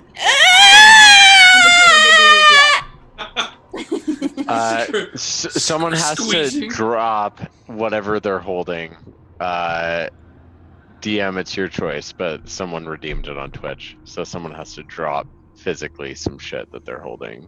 In D&D. That's a thing. That's a thing that we have as something they can do. Yep. Who put Sam in charge of D&D or setting in those up? character? In D&D. Oh, okay. I said in character. I vote that Farty McFartstrap over here drops the person on top of them. Yeah. Oh, I mean, do what you want, all right? Oh, you do what you want. Sorry. Yeah, He's trying to control you with his relationship. I think Fanny should drop Sorry. his title. Sorry. That's a good idea. Fanny is 11 years old. Fanny is 11 years old. He did this to himself, okay? Victim shaming? I don't think so, buddy. Fuck it. Yeah, let's say, Fanny, you fart. The fart is a little bit more than what you expected. It's a wet kind of a shart, and it scares you, and you kind of fling yourself off of blank, and you drop your pants immediately, and you need to go change into your secondary tidy whities. A double drop. That's I immediately jump behind the like least cover bush that is near, like just enough to cover me up. And you know I what? change my tidy whities. It's totally acceptable. Oddlings Orphanage, nudity isn't that crazy. You know, it's you don't have to be embarrassed. I'm But not. everybody turn around. I'm not. We gotta have clean butts before we go into the cabin. Yeah. From my perch above Jollie's head, I saw it. Oh, I can make sure I can clean those for you. Those tighty whities if you'd like. Don't touch them. I can clean them without touching I them. don't want you to clean the tidy whities. Is that Dara? All right then. He's Okay, always a few a little bit Sam, you know, like My fucking. I can't like, and you know when it's just natural because Yeah. that's what it goes. Okay, to. here's the deal though, Sam. Your first scene, you were like, yeah, it bitch. And I was like, oh my god. Even this character is like, you bitch. I'm not a good actor. I'm just me. You just DNA Yeah, is you tried. DNA. He had to say bitch. Every character calls everyone a bitch. Okay, we wait for a couple minutes. Unfortunately, in the waft of the freshly dealt Fanny Shart, it's known throughout the Oddlings Orphanage. This isn't the first time you guys have smelled it. You're pretty accustomed to it because y'all are cabin mates. Normally, when Fanny sharts their pants, everybody pukes and then runs away. But you guys have kind of, you've been there for Fanny. She has some digestion issues. We eat a lot of sugar at the Oddlings Orphanage, so this is kind of expected, but you guys are ready to get the fuck in that cabin because it's starting to get cold outside. Jollie looks to y'all. Okay, now I want you guys to be excited, and I want us to have the most fun this weekend. I have some surprises for us. but I can't tell you guys till later. Let's go inside. And then you guys see, so there's like nice hedges in front of this cabin, and there's a wrought iron fence, and Jollie opens up the fence, and you hear this kind of like auditory hallucination of sorts that kind of go like, and it like sounds very like charming and fun, and it's like a song almost as she opens the door, so you guys kind of feel excited and exuberant. You step through the wrought iron fencing and you see this cabin. It's very much handmade, but this is a cabin that looks like a little mini castle. So there's a tower on one side. They painted the wood so it looks like cobblestone. There's fairly mediocrely made like stained glass windows that kind of look more like a craft project than not. You see a chimney coming off of the roof. There's a glow from the inside. It looks very warm and inviting, and you hear like some music playing inside, and you guys run to the front of the door. The door is kind of what you would expect for a castle, I imagine, kind of like this cool archway. There's a big door knocker that has like this has like a bird beak like that one episode. Yeah, that was creepy. And as soon as, do you guys step up to the front of the door? No, just kidding. Yes, we do. And I guess too in the front is like a really, what would be like the word? Like a really well taken care of like front lawn with like beautiful flowers and hedges. It looks like really pristine. Cool. Pristine, there you go. Pristine. It looks something that like the Oddlings Orphanage wouldn't really have a hand in necessarily, because the outside's very well kept, and it's a very charming kind of place. You can tell it's very fucking special. So you guys walk up to the door, and as soon as you step up to the door opens automatically and says, "Welcome, Cabin Blueberry, the winners of the Halloween Hoedown talent show. Tonight is your night." And you guys go in, and it's everything and anything that you could have imagined. The Oddlings Orphanage, they save up every year to give the winners of the talent show a very special weekend. They ask all the cabin mates, you know, if you could live in a castle, what would you want your room to look like, and what do you want to eat for the whole weekend? This is truly a sought-after prize, and it's very special that you guys are here. So you come running in, and each of you have your own room that you get to enjoy. Yes. And for you guys, that's really special because you guys live in a small-ish cabin with 6 of you. Sometimes Jollie falls asleep on the floor when y'all are having too much fun at night. So you each get your own room, which is really awesome and special. So you run into the house. There's kitchens, beautiful bathrooms, everybody's room. There's a giant living space where you first walk in, and a dining room that just has all sorts of candy, meats, cheeses, all the things you guys could want. So you walk into the house. What do you guys do? Is there an Infrendo Games Lab here? Yeah. Then I'm gonna play with that. That's what I'm gonna play. I'm gonna play that first, then, of course. Is that what there's 2 in the living room, so 4 of you guys can play at once. There's a Ninfrendo Woo? Yeah. That's what I want to play. I want to play the Nintendo Woo. Tim, And I want to Tim try and talk Meek into playing with me, even though I know he's going to play with his other game. It's Like, called a play Nin. this It's called a Ninfrendo for a reason. You don't need friends to play them. But Tim is also up there playing, and is just, I guess, like. But. All right, good enough argument. I'll play with you. yeah. Gotcha. I just did the Puss in Boots like cat eyes and like. How about that? Look at him. He's a little thief himself, stealing me art.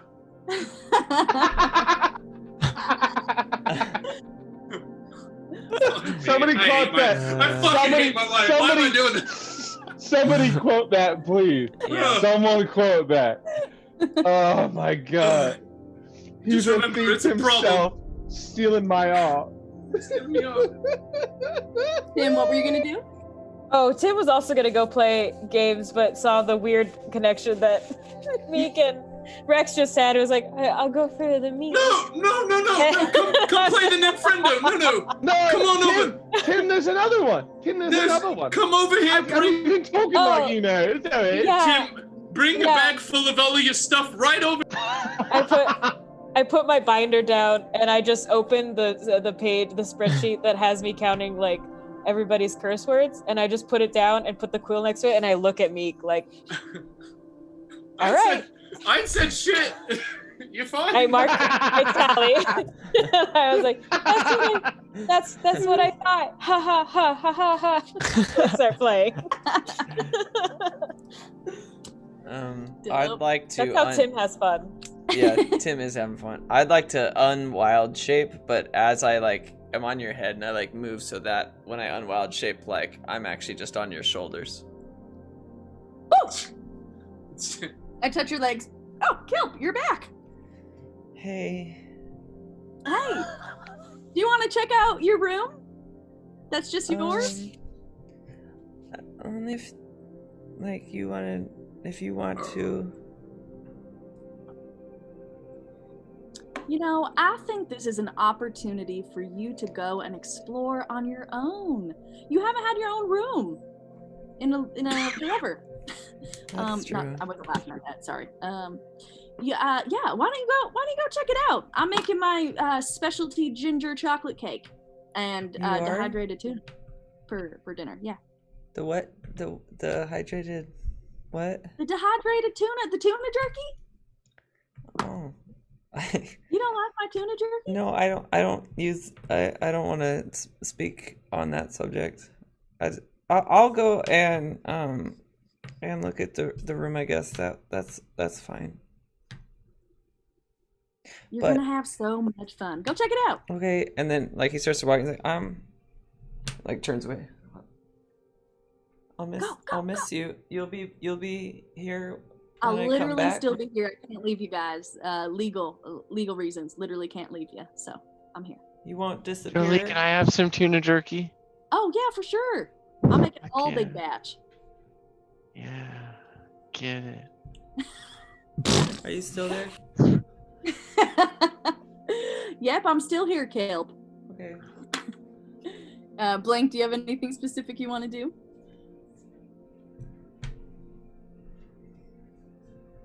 Sorry, I just had to finish that burp. Oh, it was a long burp. I knew it was something weird. Well, it's like one of those ones where it gets caught in your throat. I saw your body like. Ooh. Yeah. I knew something was being expelled.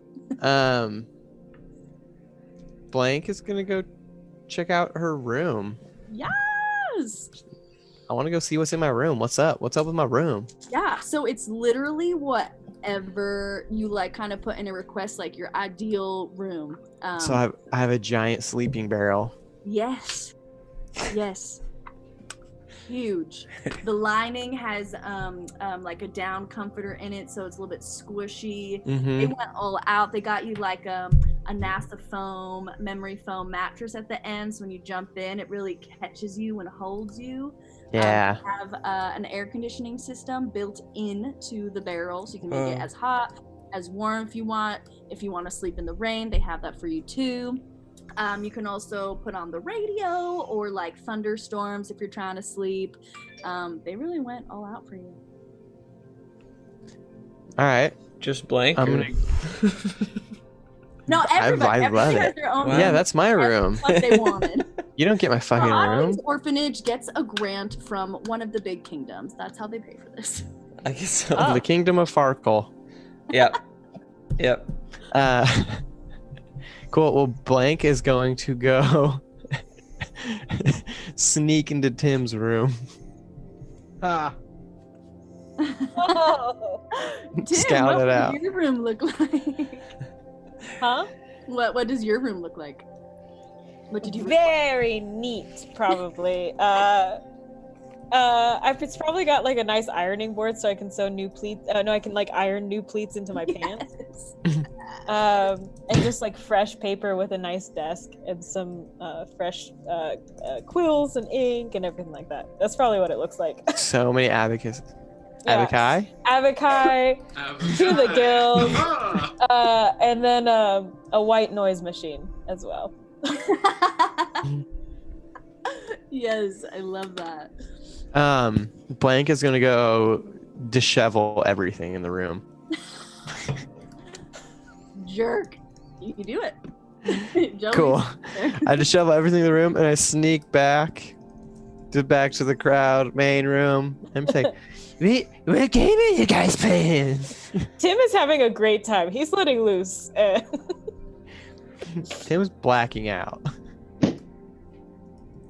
So much fun. He's blacking out. Tim's had so much Jesus juice. Blacking out so hard that they need to go on break, like right now. Yeah, I gotta take a piss really bad. I have literally been doing this for like the last 20 minutes. Are you? That's By we me. all see the oddlings' rooms. Everybody's rooms is exactly as they please. And everybody is happy and really enjoying themselves. Now, and we're going on break. Be back in a little bit. Hey, go subscribe to our Patreon. It's patreon.com/the Bottlecap Brigade. You can get a lot of really tasty behind-the-scenes content that Austin is editing right now. Fuck you, Austin. Go faster. I love each and every one of you. Thank you for watching. See you guys soon.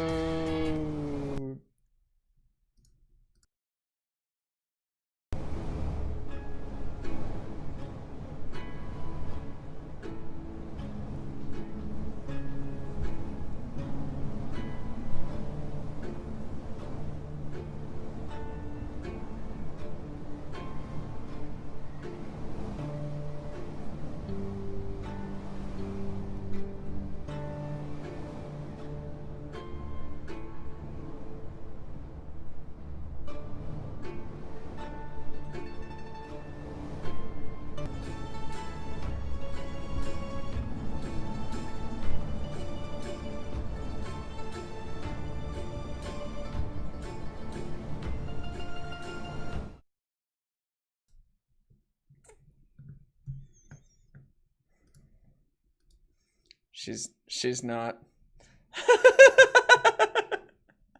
She's dancing it out.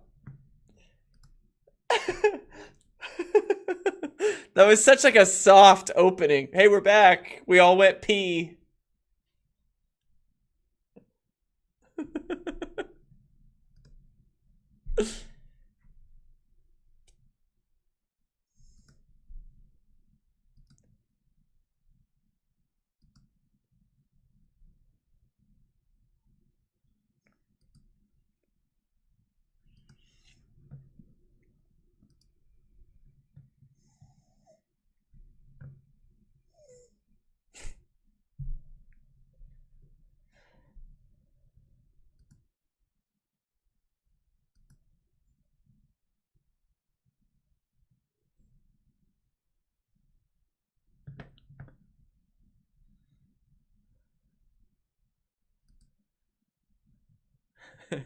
He like looks it up above.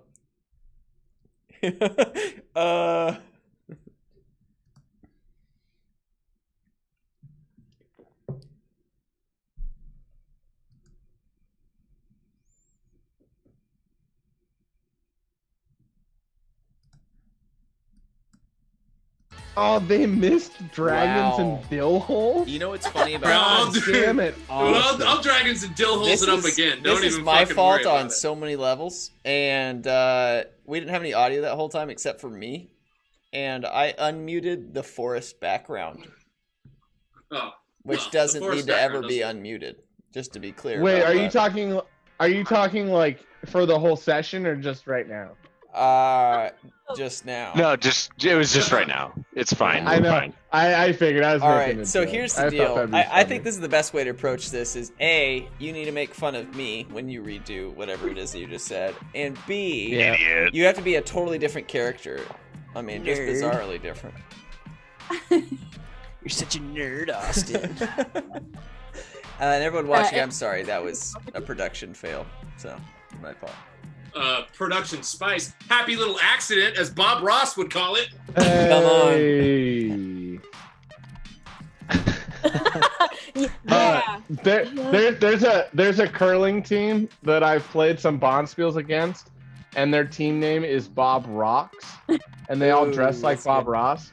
And then if anybody throws a bad shot, they just go, "Hey, it's a happy little action." Oh my god. Yeah. If there's one thing, So shout out to Corby and the Doc, and then the teammates. You guys are the best. Shout outs for the most random beginning of a story that I thought I'd hear tonight. So there's this curling team, by the way. That's a good beginning to any story. Everybody knows Dr. Bob. I mean, you can ask around. They all know Dr. Bob. Are we live right now? Is this going on? Okay, well, all right, let me say this real quick. I love the Bottlecap Brigade. You guys are the shit. I really have enjoyed hanging out with you tonight and continuing and ending this story.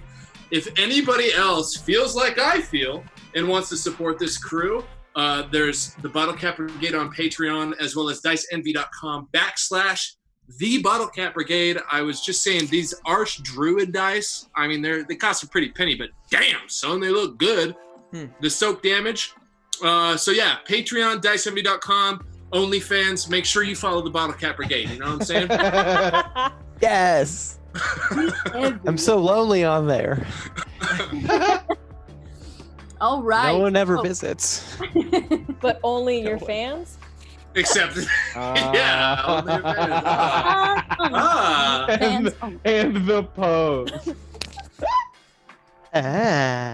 Lonely fans. Dude, this Hinterland collection wood dice is actually really sick. They have some really cool die on there. I'm sorry, I gotta stop. Get off that website. I gotta stop. All right, let's get back into this shit. If you order anything, make sure you put it under our name, okay? It's very important. The Bottlecap Brigade. The Bottlecap. There it is. Got it. Delicious. Okay, everybody, welcome back. A quick summary. Our Oddlings, obviously the champions of the Halloween Hoedown talent show, have made their way to the coveted Cabin Fever retreat. They entered the cabin. It's everything they could have wanted. What did you guys call them? What kind of games? Stones? The Ninfrendo Game Slab and the Woo. Yeah, the Ninfrendo Woo. The hottest games. The hottest games. Tuna jerky is spilling out the bowl. There's chocolate cake. You guys have been partying for a little bit. Jollie gathers you all to the living room. All right, y'all. I have a special surprise. Oh.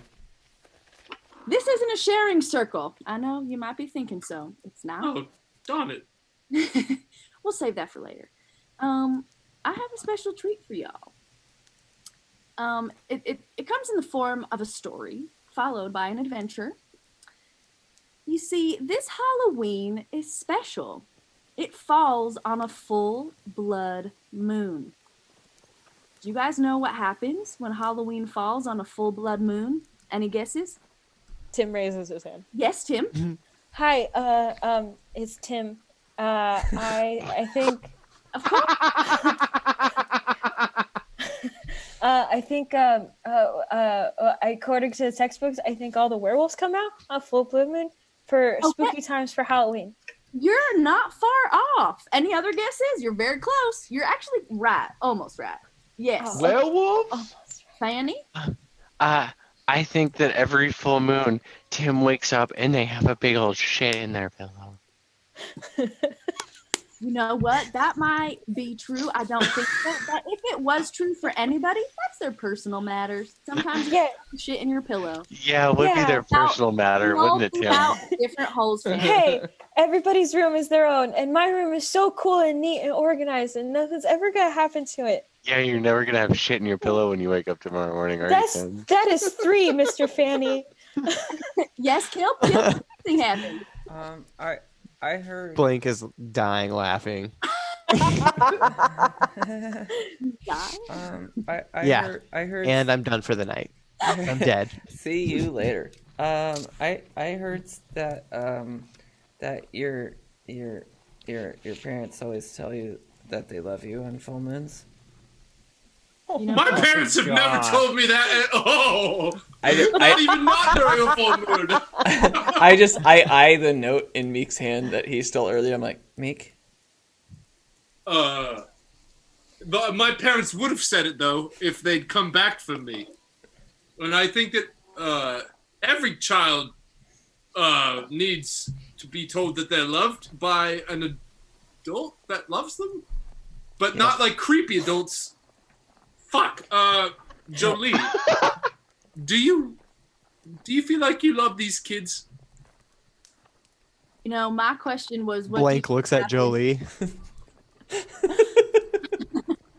My question was, what do you think happens on a full blood moon that falls on Halloween? But I will, you know what? I'll take time to answer your question.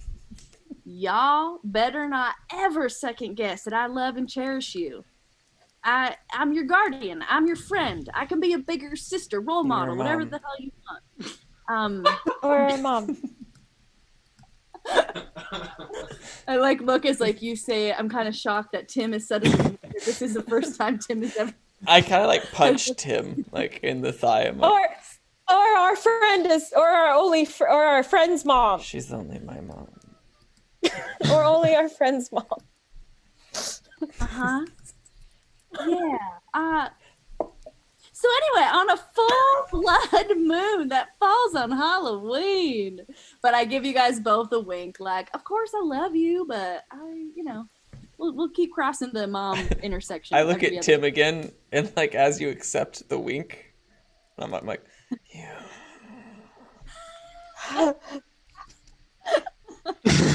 Not our mom. That's what is important in this conversation. Well, Tim was the closest in guessing what happens on a full blood moon. You see, there is this parallel universe called the Nightshade.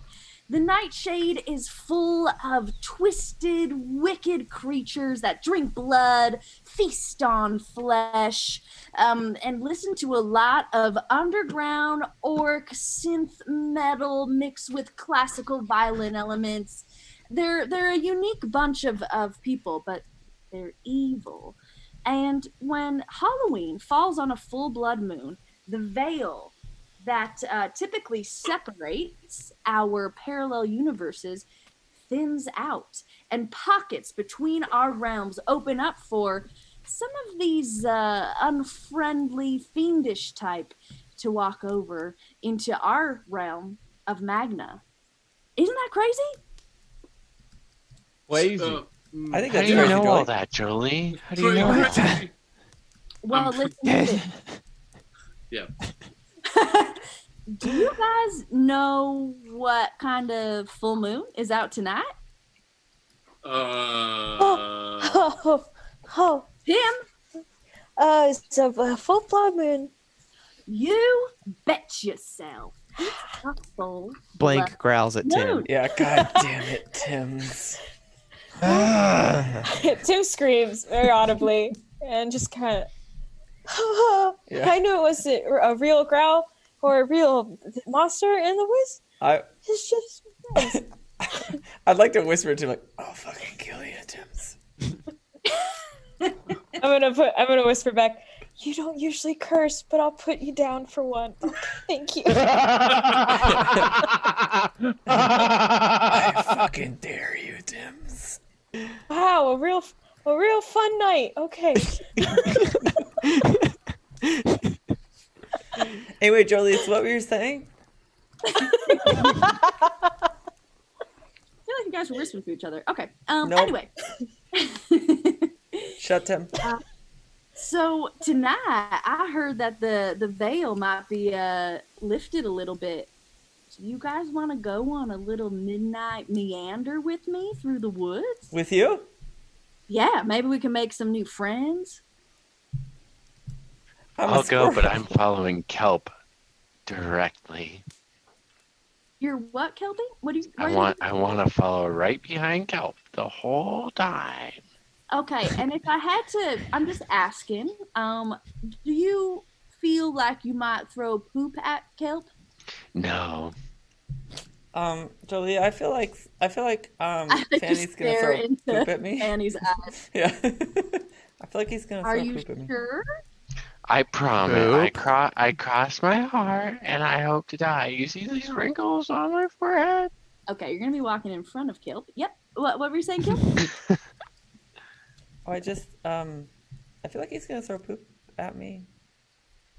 Does anyone else feel that? probably throw. Yeah, he'd probably throw poop at you. Shut up, Tim. He'll be a fun lad with Tim, shut the fuck up, Tim. You know, Kilp, I have to say, I think it's more like if he doesn't like you, he won't throw poop at you. It's just sort of one of those things, you know? You're probably right. I promise I'm not gonna throw poop at you. I'm allowed to poop you. He'll throw poop at you. It just means he likes you. It just means he loves you. Okay. It's just what it is. How about this? How about this? If you don't throw poops at me, I will make my eyebrows white every episode.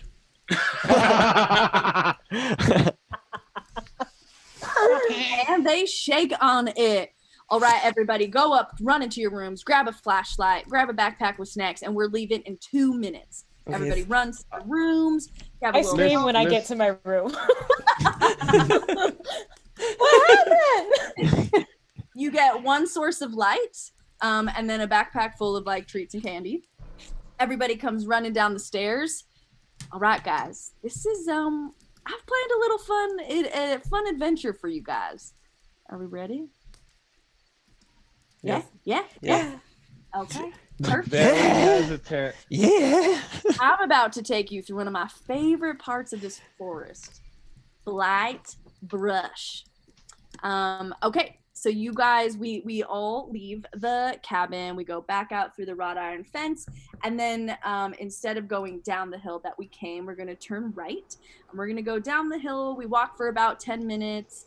You see more of the little dragon squirrels kind of pop out, give a little wave, and then scurry on down. You see that they're going back up to the cabin, and they're about to start their cleaning service, their midnight cleaning service. And we continue down the hill. The kind of vegetation of the forest changes again, and this time everything looks like it is sick. There's like almost this like green sappy sort of pus that's like spewing out of the bark. Some trees are just like totally dead, just left with stumps. There's a little bit of fog around you, and we continue down there's like another kind of drop, and we continue straight, and in front of you there's a cave.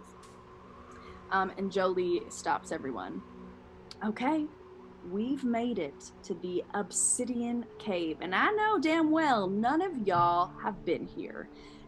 The Obsidian Cave is beautiful. It takes a little bit of agility to enter through it, but once we get to the end of the cavern, there is a beautiful bioluminescent river that is just so precious. There's non-toxic jellyfish, very kind mer people. It's a great place to be, and this is your extra special treat that I want to take you guys to. So let's start going through the cave. Everybody lift up your flashlight or any kind of lighting device that you brought. It could be a runestone, whatever you feel like. Okay, we're gonna stay together because it does get real fucking dark in the Obsidian Cave. Sound good? All right. Cool. Okay, what is our marching order? Jollie will be up front. I want to be right next to Jollie because I want to say real quick. This might be the wrong time to ask, but you know, I think in a year I've become a legal adult, and I just wonder will I be able to stay at the orphanage still, or is that okay? You know, I have a great answer for you. If you want to stay at the orphanage, you can stay as long as you want to. Oh, thank God! Oh, fucking thank God! You might have to become a junior camp counselor. Are you okay with that? I don't know. I don't have anywhere else to go. Okay, so I just go to the back of the line now. I imagine Kilp probably takes my place. I watched everything that you just did. And that's exactly why I'm moving to the back of the line, buddy. I don't want to face your ire. Okay, we got Jollie and Kilp up front. Who's next? Let's walk in pairs. So who wants to walk with who? I think Rex is frozen in the front of the cave. I grab Rex's hand and we walk together. I'd like to take up the rear, as they say. I grab. There's 8 of it. Yeah. Okay. Yeah. I grab Tim's hand. I'm like, come here, Tim. You're with me. Rex, I grab your hand, and I also, my tail kind of grabs your tail. Oh. I got you, buddy. And Cutest. the second your tail touches my tail, though, I don't realize it's your tail, and he freaks the fuck out for a second. All right, sorry, buddy. My bad. So from, You just, like- from the kind of like oozing, kind of eerie feeling of Blightbrush, there's a lot of decay and death in the air. It definitely is eerie. Even Jolie's ears, though she's like jovial and having fun, you can tell that she's still keeping a watch out for things. We kind of have to surf down a little bit of this like shale-like gravel to get to the front of the obsidian cave. Or obsidian mine. So this area used to be mined for obsidian. Shocker, the name. And there's a big archway in front of you that's opened out of the side of this black mountain. And inside, though it's pitch fucking black, you do see a little bit of like shimmering happening on the inside. You guys walk in about 15 feet into the cavern, and Jollie lifts up the lantern and casts a little bit of light on it, and you can see that as her light, something similar to like a disco ball, starts shining, you can see it reflecting off this really like metallic looking obsidian, and it's really fucking cool. You don't feel as scared because the light is bouncing off that reflective her essentially disco ball lantern, that you feel okay. It feels kind of fun in here. We walk for about 10 minutes and we come to a really rickety bridge. Jollie looks at you guys. She turns around. Okay. This is where I'm crossing my fingers that all the dance rehearsals, conditioning, I'm just hoping that we can all prove ourselves a little bit here. We do need somewhat of a balance to cross this, but you know what? We are cabin blueberries, and we could 100% do this. I will need everybody to make a acrobatic check or athletics. I'll take either.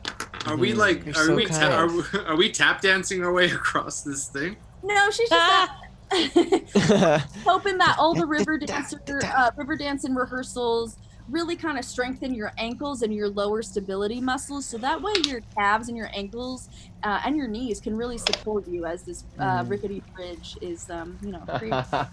Well, I just want you to know that Meek doesn't tap dance without reciting Dragonborn, Draconic, So I've heard that, actually. Yeah. Yeah, we all know it. He's got a good accent, so it just really is guttural, It's beautiful. Kilp got a dirty -1, which is a not dirty 1. Does that mean that everybody's got to finish their drinks and then finish another drink? It's a natural That makes me feel one. better. Never happened on the stream, a -1. I got a I 1. don't know. I got a dirty 1. That makes me feel better. And it's Tim and I in the front, which is great. Mm-hmm. Did you say athletics or performance? Or acrobatics. Athletics or acrobatics? Oh, fuck yeah, I got a fucking 6. It's not a 1, so Nice. I got a 23. Okay. Oh, wow, well, fuck me, Ow. right? That's good. Maybe your 21 saves us all? 23. So yeah, 23, that's what I meant, That's what he said, as far as I know. yeah, I got a 14. I got a dirty 12.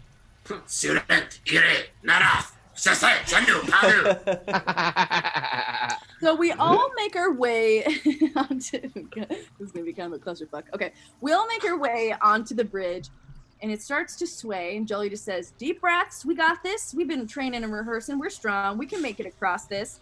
And then an unexpected gust comes from the right. Kilp and Tim both kind of get flown off of the bridge from the gust, but manage to catch yourselves with both hands onto the bridge. Meek, you fall onto your dragonborn butt, but you do not fall all the way off where you're just grabbing onto the bridge. And then... Hold on by my feet. And then Blank and Rex, you guys are totally cool, calm, and collected, and who is the last person? Is Fanny. Fanny. And Fanny, you get to help somebody back up onto their feet. Your bunkmate! Pick your bunkmate! So immediately, Jollie, she holds on past the gust of the wind and sees that Kilp has totally fallen almost off the bridge. Jollie helps you, Kilp, all the way back up. You are good to go. Rex, Meek, you're on your butt. Rex is next to you, and Rex is on his feet. So I feel like you guys are okay. Meek, you're just going to take a little bit to stand up, but you will have disadvantage on our next roll because you're a little bit scared. That kind of took you by surprise. I'm always scared. I would like to help Tim up. Oh, great. That's so kind. Would that be all right? Wait, and Tim's next to us. Oh, yep. Totally. All right. So yep. Yeah, you help me up, and I'm like, thanks, Jollie. That's so sweet of you. And I'm like, I'll grab Tim. Friendship. Tim, I just walk up and I grab both your hands as you're holding on the edge of this, and I'm like, I like grab both your hands like, and like kind of like mess with you as I'm dropping. I'm like, oh, this is such a fun game for my friend. Don't you ever look at Jollie that way again. She's my mom. Okay, as long as I live, which hopefully will be longer than right now. Say it. Say that she's my mom and not yours. Jollie's your mom and not my mom. She's never gonna be your mom, is she, Tim? Is she, Tim? I don't have a mom. Oh my god. Tim. Kilp. I like grab Kilp by the waist and I grab Tim. I let you grab onto both of my forearms and I look at Tim, or I look at Kilp. We will quit it. And you see Jolie's ears go like really sharp like a dog. Her hair on the back of her neck kind of stands up. We're on a swinging bridge right now. And you will not be telling somebody else I'm their mom when you think I'm your mom, because I'm neither of your moms. I work at this orphanage. This is my family's business. This is my job to love you. And you damn well better believe that I love you truly from my heart. But I'm not your mom. And we got to get over this. Like we got to get over this bridge. And then when metaphors become reality, yeah. Tim knows why Fanny has shit their pants so many times now. Tim was like, I get it. Okay, so everybody's back up on their feet. We had a little bit of therapy happen. But the reason why we need therapy is we're like. We're gonna cross the bridge again. Everybody roll one more time. Oh my god! Yes! Everyone drink. Is this athletics? I gotta open another one. You said I could do acrobatics, right? Or yes. Something? Oh my god! Now will a 10 cut it? Yeah. That's another dirty one. So I guess drink another time. Oh my god. I am rolling like shit. Oh man. I got a 12. Okay, Tim got a 1, 12. Kilp, you're good. Jolie's good. Who else got the nat 1? Fanny. I got 19, so I assume I'm good. Oh yeah, everybody else is good, minus Tim, who is still by you, Kilp. Kilp, do you choose to help Tim up? Wait, do I help Tim up? Since you're next. Yeah, okay. Sure, I help Tim up. As soon as I see that it's Kilp trying to help me up, I go, she's not my mom. I don't have a mom. My mom's dead. I'm so sorry. I like cut you. Oh my god! I like Kilp like cuts off Tim. And it's like, I don't care anymore. Oh no! I think that's worse of a response. Okay. And then everybody gets off the bridge. We're all a little huffy puffy. There was a little bit of aggression that came out there. We all turn around and see that Fanny is hanging off the bridge, caught by her or their underpants, and we see them hanging off the bridge, and poop is kind of starting to come out since Fanny's been storing some stuff. One of you blueberries, will you get Fanny? She's hanging from a bridge again with poop falling out. I want to go get Fanny, and I want to get Fanny like Scar gets Mufasa in Lion King, like. But instead of like throwing him, I'm gonna pull him up. I'd just like to say, thank you so much, Rex. Hey y'all, that's not what I expected for this bridge at all. Can we have another group hug? We need to lay off some of this animosity. I hug Rex so hard. I hug him hard enough to hopefully hurt him a little bit. Wow. I'm gonna hug back, and he's super competitive, so he's gonna try to hug you harder. Opposed strength. Let's roll for it. What is it? Is it strength, bro? Two oddlings kill each other by hugging. 16 strength. I rolled an 18. Damn. You succumb to Rex's lion strength, and kind of lean into the hug a bit. You're like, okay, competition or not, this is a good hug. Oh, and then I think Rex leaves like just stoked, like he almost didn't even notice it happened. It was just like one of those things that like, oh, who's squeezing hard? Oh, that was exciting. Roar, buddy, roar.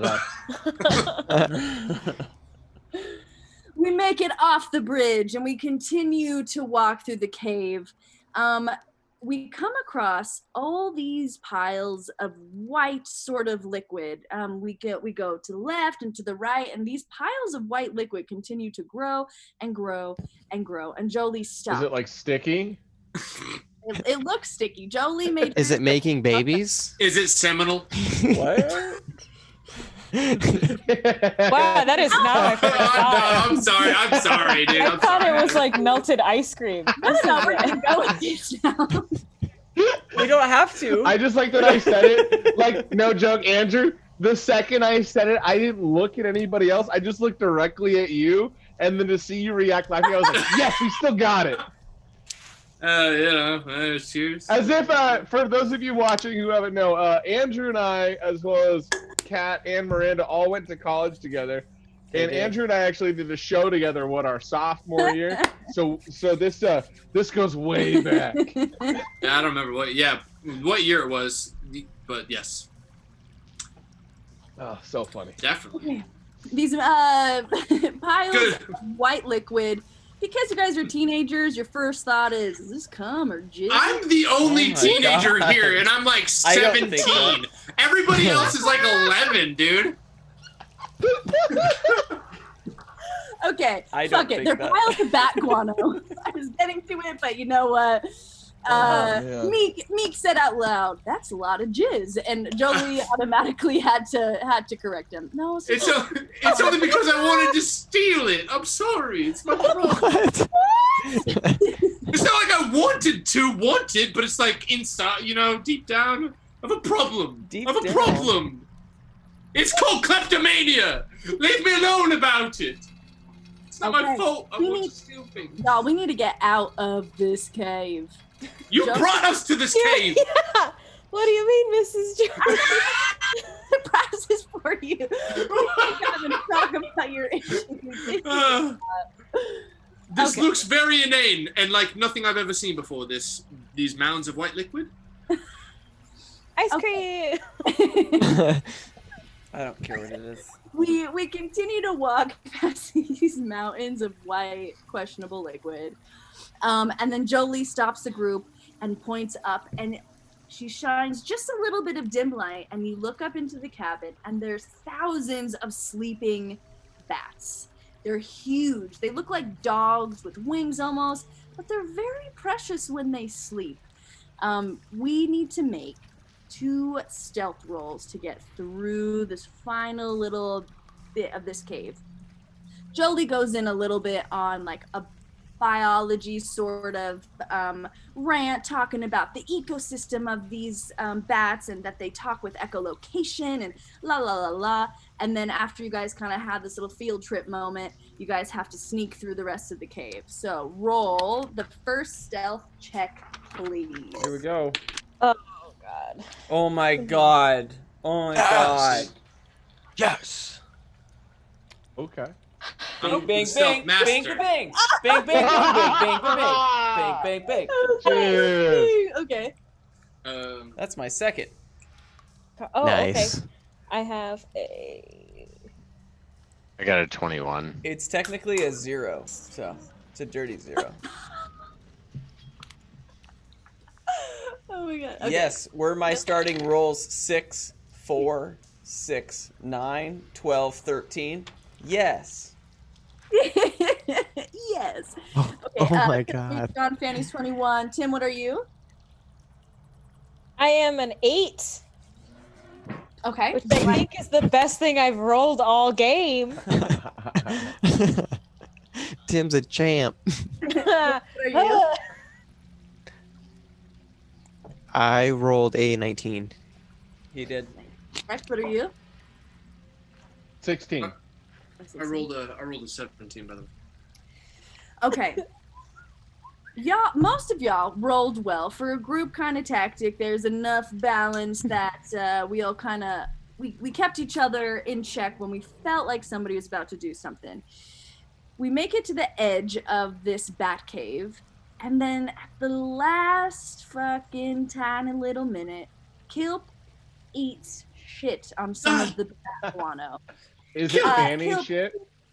and it's like the perfect iconic like wow wow wow, you make this noise and then you fall flat on the bat guano. Little did you know that triggered a whole series of events to happen. You set off a trap essentially that went around the perimeter of the bat cave. We almost got out, but that you tripped the alarm, and now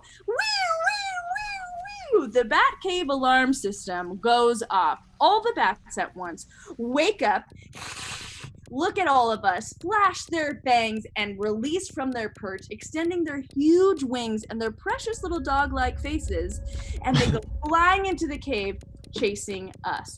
Jollie runs to you, Kilp. She scoops you up and goes, "Gotta run!" We all start charging out. Everybody roll. I want to run. I want to run to Kilp and use Daunting Roar. Oh, what does that do? Every creature that's within 10 feet of me, so I'm waiting until they get close. They have to make a Wisdom saving throw. Oh, okay. Okay, I got a 19 plus. You said you got a 19 plus? Mhm. Yeah, that doesn't work then. Sweet. Can Fanny turn around and try and hit one of them with his bow? Yeah, sure, you can try. All right. Jollie goes, "It's probably more important to run, but if you're trying to test out your bow, you got one shot, and then we really Jollie, should..." I'm learning. I'm learning. I don't really Okay. care what we do.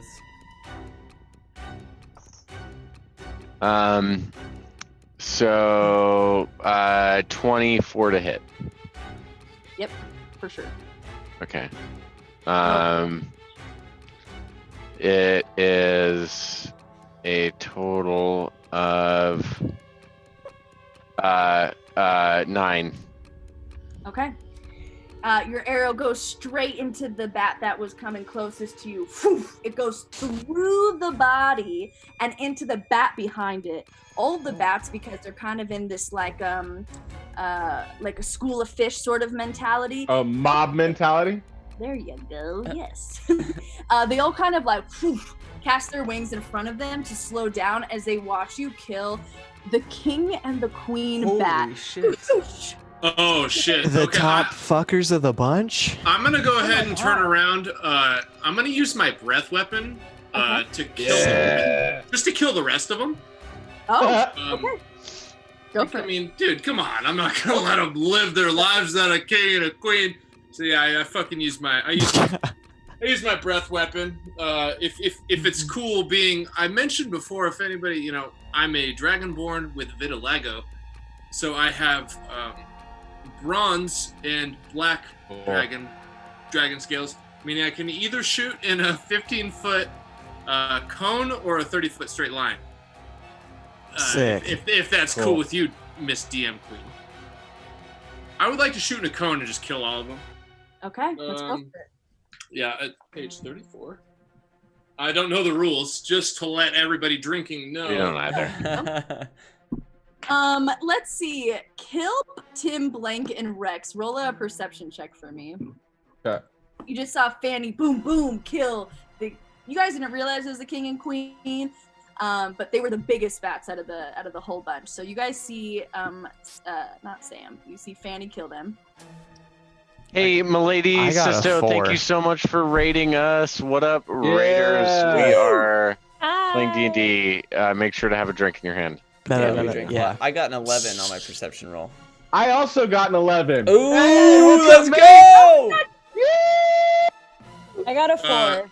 Andrew, I'm just going to tell you this because we live in the same house, but I think you left the fridge open. The alarm's going off. Gotcha. Damn it, Andrew. The bats have to beat an 11 DC or take 7 or half of that. Okay. What an intense moment. You just muted That's yourself. a Constitution. Sorry, DC 11 con they have to beat, or else they all die, or take 7 or whatever. You feel empowered. You start to cast this breath weapon. You feel it congregating in your throat. You go to release it, and you have perfect aim. You see, as if you were trained for years and years and years, a lifetime, you see your breath weapon hit, and it just casts out to all these bats, thousands of bats. You didn't realize you had it in you. You disintegrate all of them, except for one bat. For those who rolled a perception check, if you got above a 10, you see this bat fall down, kind of has like an acid hole in one of its wings, and it goes, "My family! My whole family!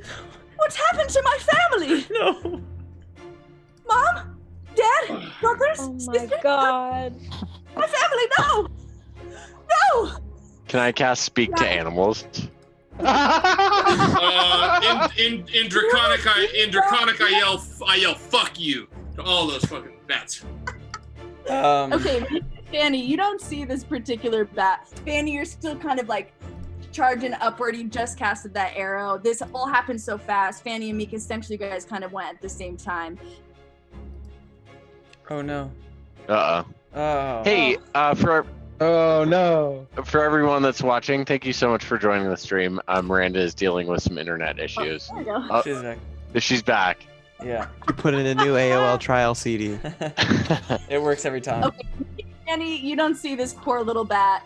Tim, Blank, Rex, and Kilp, for those of you who rolled above a 10 on your perception check, you guys kind of see this this bat slowly falling to the ground, and it's talking in common, so you don't have to cast Speak with Animals. Okay. Jole's kind of down a little bit of a ways, so she doesn't see this happening. She's just hollering at you guys.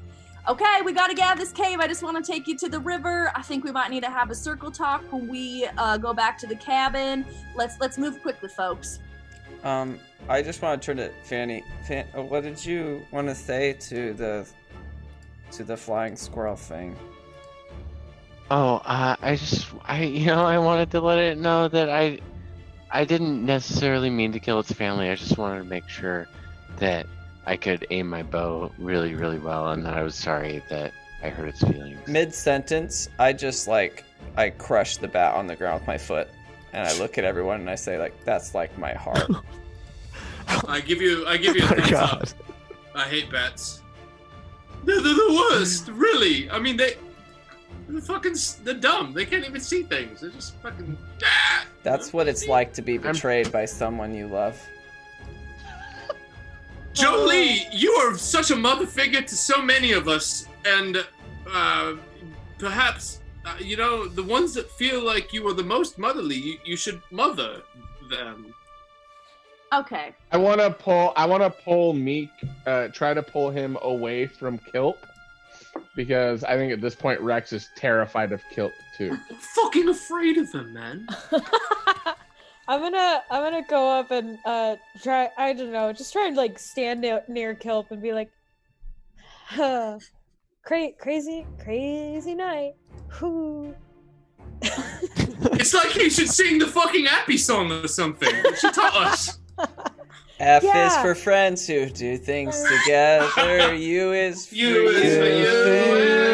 And me. Yeah. And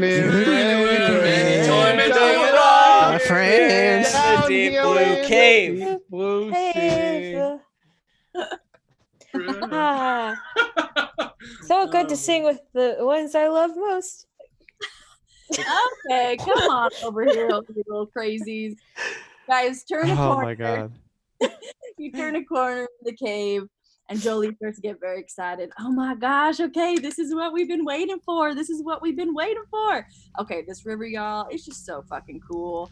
It has bioluminescent, all sorts of things. And you know how much I love things that glow in the night. You guys continue to walk down, and you start to hear this cackle. And you see Jollie freak out. And this isn't like she's trying to like play a trick on you. She genuinely doesn't know what this is.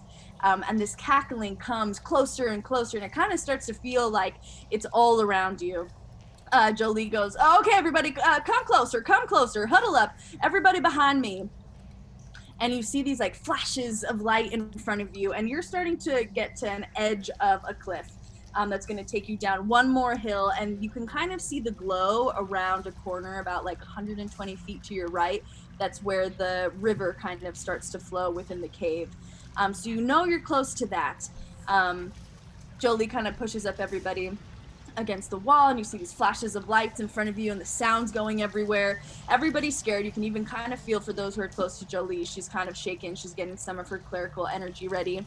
And then in front of you, boom, these huge ostrich feather wings and this dark green, moist-skinned creature with these thick twists and braids. Her hair is dark black, adorned with metal and various like leaf matter, and these huge glowing eyes. And as she's kind of standing in front of you, cackling, you see that she has not one set of eyes, but two sets of these huge eyes. She opens her mouth, and this huge grin is exposed. Her mouth extends all the way to her ears, and you see just rows and rows of these like conical teeth. And her moist skin, she's kind of dripping whatever kind of lubricant is exuding off of her skin, and her ostrich wings are spread wide in front of you as she's hovering over this cavern. Just who I was looking for. She starts to kind of slow clap. Jollie's pushing you guys up against the wall, kind of shaking. Who are you? Mean us no harm. We're just trying to get out of this cave. I was just kind of going on a midnight meander with my cute little oddlings. We're just trying to pass. You know, if you want to kill somebody or something, there's a lot of creatures behind us, but don't touch us. And Sheelax kind of lets her wings down and steps down onto the kind of narrow path that you guys are on. She continues to slow clap. You see, I'm Sheelax, and I'm a talent manager from the Nightshade. Do you guys know what talent managers do? Yeah, they basically, I know, they basically steal all of the money of the people that they get jobs for. Okay,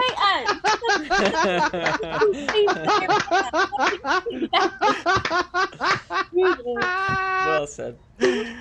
Andrew, I was hoping that you would flip out of your meek voice, and then you just start like a 10-minute rant of you screaming at your team, at your computer. The fella raising your hand. What do you think I do? Oh, I was just gonna say the same thing as Mr. Meek over there. Oh, well, look at you, 2 peas in a pod. Oh, that's Jollie. Yeah, I'm gonna say something. I just look at Tim. I'm like, Tim. What? He's right. I am a talent manager from the Nightshade. My name is Sheelax the Siren. I am looking for something new, fresh, innocent. I happened upon the Oddlings Orphanage on my way crossing from the Nightshade to Magna. And I've never seen so much power, so much confidence. That rhythmic tapping you guys were doing, the compassion this little dragonborn had when he was giving his pledge. All of this beautiful, unique talent. I'm inspired. And you see, I'm a siren who feeds off of talent. And I choose you for my feast tonight. Roll for initiative. What? It's happened. She says that, Jollie ushers everybody to run off the path, so that way you guys are on this like little narrow alleyway. And you guys dash down, and you're at right now. You turn the corner. She lacks. The siren comes like soaring into the bottom part of the cavern to try and catch up to you guys. If you look over behind your right shoulder, you can see that there is like water. You can hear the water and kind of see the glow of the water, so you know it's a close run if you want to just jump and go into the river. But you guys get down, and before you have the ability to make that decision to just go and jump, Sheelax lands right in front of you. Give me everybody's initiative order. I rolled a 7. I'll be back. Meek, 7. Tim got a 14. Tim, 14. Blank got a dirty 0. Okay, that's a drink for sure. Yeah. I got a 13. Right, Fanny got 13. Okay. Rex, what did you get? Oh, 6. Kilp. 6. And Kilp's got a pretty solid 10. So. Okay, Ty. Yes, she did. Okay. Initiative order is gonna go Tim, Fanny, Kilp, Meek, Rex, and then Blank. Okay, Tim. You don't say. Said I'm after Meek, right? Or no, I am Meek. I'm after Kilp, right? You're Meek. My bad. I am Meek, but I am after Kilp, right? Is that right? Yeah. Okay, Tim, you're up. Okay. Do some accounting. Yeah. You can count. Yeah. I'm gonna. Sorry, I don't think this is. I'm gonna. What would Tim do? I'm gonna throw a pen at her and say, I'm gonna throw my quill pen that I've been keeping like score with for the swear jar thing specifically. I'm gonna throw that at her. Okay. And with all the like confidence that Tim can muster within like pen. Huh? Is it a quill or like an ink? Or like We'll do a quill. He's old school. Cool. Ooh. That is a 9. Oh, okay, just misses. Yeah. The quill goes flying past Sheelax's face. Close one. You look like you can handle some accounting, some books. I might need to hire you. Flattery will do nothing here, miss. Kind of looks at you, huh? Fanny, you're next. Would you give me just like a quick scene breakdown, like where am I in relation to the succubuses? The fuckubus? Yeah, the fuckubus. The sucky butt. I like sucky butt. Yeah. Everyone's within like 10 to 15 feet of her. You guys came down that like narrow kind of path, and now you're at this flat ground. Everybody, Jollie's right in front of her, and then everybody, I imagine, is kind of within 5 feet of Jollie, kind of behind her a little bit. You have about 20-30 feet to turn the corner and catch the river to your right. and in front of you is just like more shale, more rock, more of that obsidian. So you're kind of at a turning point. You're on this like baseball field looking end to the pathway, and then if you want to turn the corner of the cavern, you can definitely catch onto that river, and Sheila is in front of you. Is anybody within 5 feet of her right now? No. Nope. All right. Well, yeah, so I'd like to, if there's any way I can get kind of like closer to the river, just kind of skitter back a little bit, and just kind of as I'm skittering back, just kind of as a reaction more than anything, shit on the ground as I run. Yeah, that's normal. And then I'd like to, as a bonus action, cast Hunter's Mark on it. And then I'd like to look at Jollie and say, watch me do this, watch. And then shoot my bow at it. Hell yeah, go attack. Shoot it. Gotta beat a 10. Yeah, I did. I got a 20, not natural. Oh, dirty 20. Dirty 20. And then with Hunter's Mark, I get a plus 1d6 as 1d8 plus 4 plus 1d6.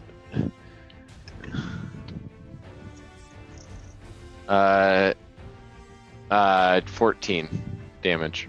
Nice. Hi. And I say, suck it. You catch the wing. Oof, she pulls it out. A little bit of her ostrich feather wings come out. She throws it. That's cute. We might need a throw. Well, that's Jollie again. That's cute. We might need a throw. I'm gonna shoot my shit at you next time. Okay, Kilp, you're That next. would cause infection. I can't keep track anymore. It's free game. I just take one step, and I one step, and I look at Tim like, Tim, next time have your own ideas. Okay, don't copy others. That's my one pet peeve, Tim. Okay, sir. Okay. Okay, sir. And I love you. Thank you. Bye. And I look at Jollie, or I would say, I'll protect you, Jollie. Fucking hell. And I'd like to, kind of confused. Oh, you're a child. And I walk straight up to Sheelax. Snorlax. I walk straight up to Sheelax, and I just get like as much in her face as I can as a 7-year-old tiefling boy, and I stare into her eyes and I just go, charm person. Oh my god.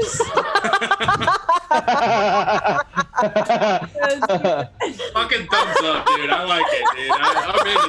I'm into that. Yeah. Oh, so good. Okay, let's go. She just has to make a wisdom saving, and she's got to beat an 11. Whew. Is that good or? It's either a nat 1 or a nat 20. I'll tell you what. Yeah. Yeah! You just charmed the fuckubus. Oh my god. Shit. Oh, great reference That's to that awesome. post. Her wings, and then she stops and she looks down at you, Kilp. Well, aren't you precious? You look like a son I had once. It's a series of unfortunate events. My son got kidnapped from me. I've been lonely ever since. And her demeanor changes as she looks at Kilp. Oh. Wait, am I charmed right now? You don't know for at least an hour. Okay. That's I feel like I have. God damn it! I keep doing Jollie's voice. I keep going into meats, so I get it. I'm infectious. I tend to steal. I'll steal your personality. Even this is what it is. It's the problem. This is not my fault. Sheila,x, that's maybe the nicest thing I've ever heard from anyone's.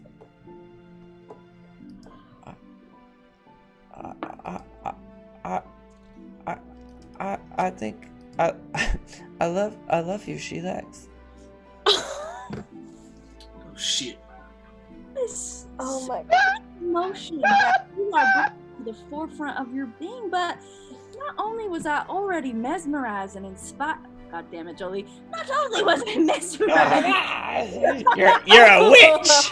The physicality helps, dude. Keep it up. Yeah. Do that shit. Imagine you a witch. You're a witch named Sheila,x. Yeah. Hey, there it the is. way Miranda came back from this break was foreshadowing, right? Yeah. Like, with this stuff. Exactly.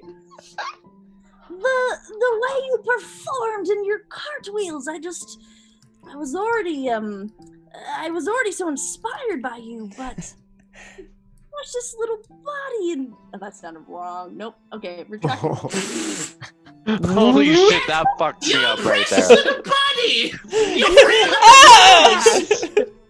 Wait till she realizes she's not charmed anymore. It's just going to give me so much pleasure. She Oh takes my him god. to Well, do your shit, yo. I did that cartwheels for my mom, and maybe that's Maybe you. I can be your mom, she says at the same time as you. I look back at Jollie. I'm like, I look at Tim. I'm like, you're okay. Jolie gives a nod. Oh god. I fucking wave my arms around. Tim's No! like, Tim's like, No, I will help you! Tim's like, please don't go with the bird woman, please. That sounds like a bad idea. Listen, mate. No, you don't want this. That's fucked up. You don't want it. She's not your real. Neither of them are your real mom. You don't want. And you want this really crazy, this fucked up, crazy lady? All this turmoil is happening around you guys. Jolie and the rest of you are confused, but kind of like looking at this whole situation with like, oh, this is as Sheila,x and Kilp are having a moment. Before you guys realize it, a couple bats that you didn't get all the way come flying out of the cavern. They swoop all of you up. You each have your own bat. Sheila,x swoops up Kilp in a loving embrace, still under the charm person spell. Everybody goes flying through the cavern, screaming, because y'all are fucking scared right now. Some bat just fucking swooped you up. And then you guys are flying over the bioluminescent river. You finally find your way there. Jolie's yelling, oh my god, I'm sorry, y'all. I got really distracted by that precious moment of what I thought Kilt might be finding his mom. It was all so sweet, but this is the river I was talking about. And even though you guys are all super scared and stuff, that river is fucking beautiful. There's all the kind of light up animals you could imagine, cute little fuzzy white foxes. It's so fucking precious. It was worth this whole fucking cave experience. And you fly and you come back to the cavern and you open the door. You guys go rushing in. The bats drop you. They fly away. And Sheila,x waits at the door and goes, Can I come in? I need to be invited in. Oh, yeah. Is Kilp with Sheila,x outside or inside? Everybody's inside. Sheila,x is outside. But Kilp is inside. Mm-hmm. She kind of like came to the ground, dropped him, and he crossed the doorway. All right, hey, listen, mate. Hey, Kilp. All right, man, listen. Yes. I know that I might have been under some pretenses that were false, but me own parents coming here, picking me back up. I've got something to tell you, mate. Listen, my parents left me here because I steal things. It's not because I want to, it's just because I have a problem. It's who I am. It just is what it is. All right? But I'll tell you what, I'm not going running off with some fake mummy who's actually a witch, you know? I just want to tell you that if there's anything I've seen in my own self, it's that you're not defined by your parents or lack thereof. You're not defined by your parents or lack thereof, all right? So this woman, she just wants to use you and abuse you, all right? She's not nice. She's evil. And that's just what I wanted to say. All right, make a choice. You're your own man. You can wear whitey tighties if you want, just like me bedmate. Well, while he's saying that, can I walk up and just like be there and like while he's finishing his like rant, and I'm just standing there like, okay, sir. I'm sorry, Mr. Meek. Can I have a word with Mr. Kilp really quick? Hey, be your own person. I'm a libertarian by all means, pretty much. That's not whatever the fuck you want. Okay. All right, Mr. Meek. Hi, Mr. Kilp. You may remember me from the orphanage and from when you were mad at me earlier. What a line.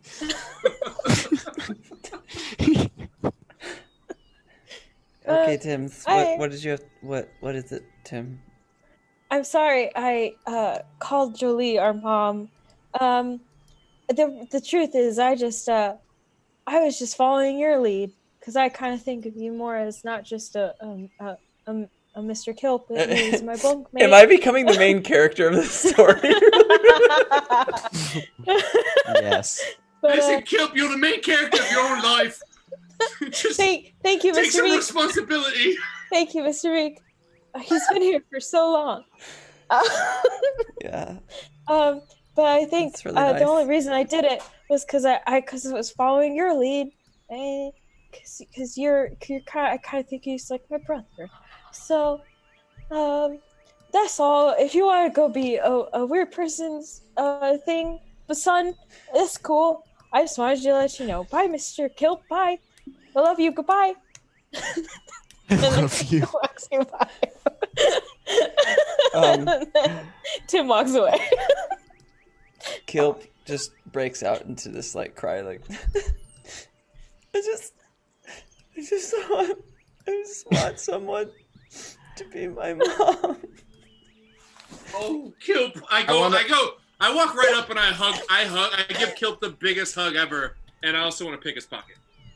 Oh my god! Oh my god! I don't care to make a perception roll. You can just steal. Okay, all right. I make a perception roll. I just walked away. Literally, the only thing I have left, Meek, is my stick that's shaped like a sword. And a lovely stick it looks. I want to see Meek like giving the hug, and like join in on the hug, and like not seeing the stealing thing. I'm like, no. It is me doing one of these things, and then.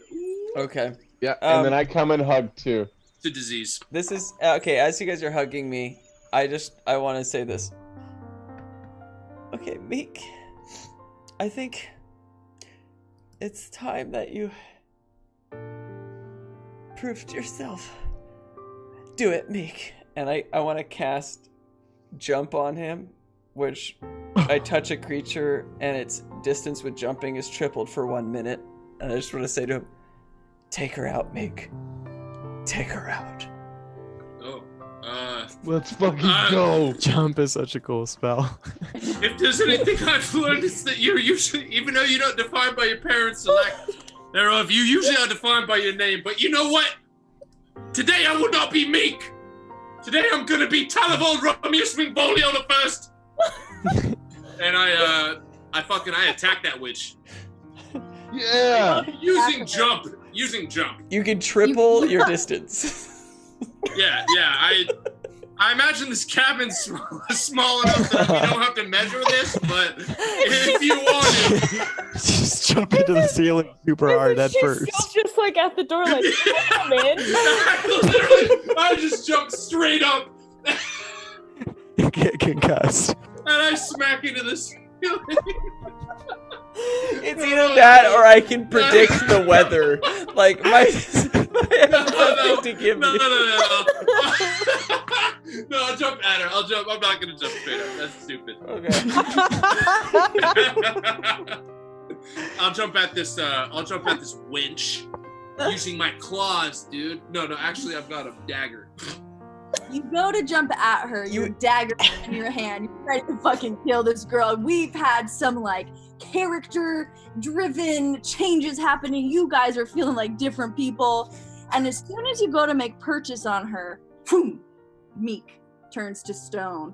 Boom, Jollie, who starts to scream, turns to stone.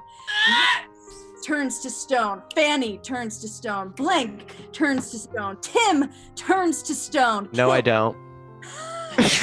Gotcha. Are the last I'm RPing that. you and Sheelax, and she kind of tosses she had things in her hand. She tosses things Burritos out of her hand and she steps through the doorway. All right. I'm sick of all this bullshit. Are you scared, little boy? And she flashes her wings up real big. Like Bone Crusher from like the South. I ain't never scared. Stone, and she stones your lip. Oh, sorry. Sorry, he's always like that. Who's not stoned? It's just me. I think. Who's not stoned? I'm stoned. Everybody's stoned. Everybody's except for stoned. Kilt. Let's be honest. Except for Kilt? Tell me you're scared. Well, I thought I might be, but I rolled an 18, so I'm pretty. I feel like I look at you, and I think you're a bad mom. You don't love anything,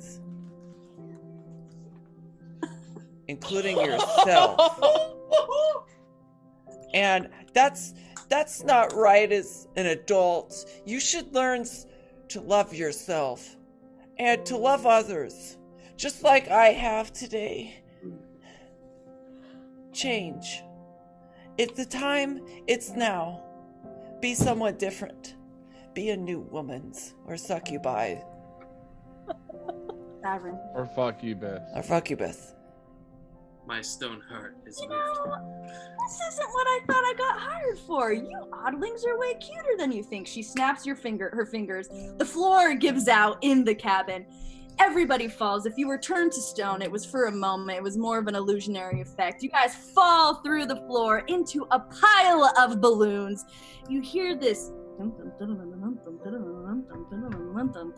and you start to peel back the balloons, and in front of you, you see all types of smiley, happy, creepy creatures, werewolves, giant centipedes, vampires, Frankensteins, all the older cabin counselors like Jollie are there, and they all start cheering, "Surprise! Happy Halloween!"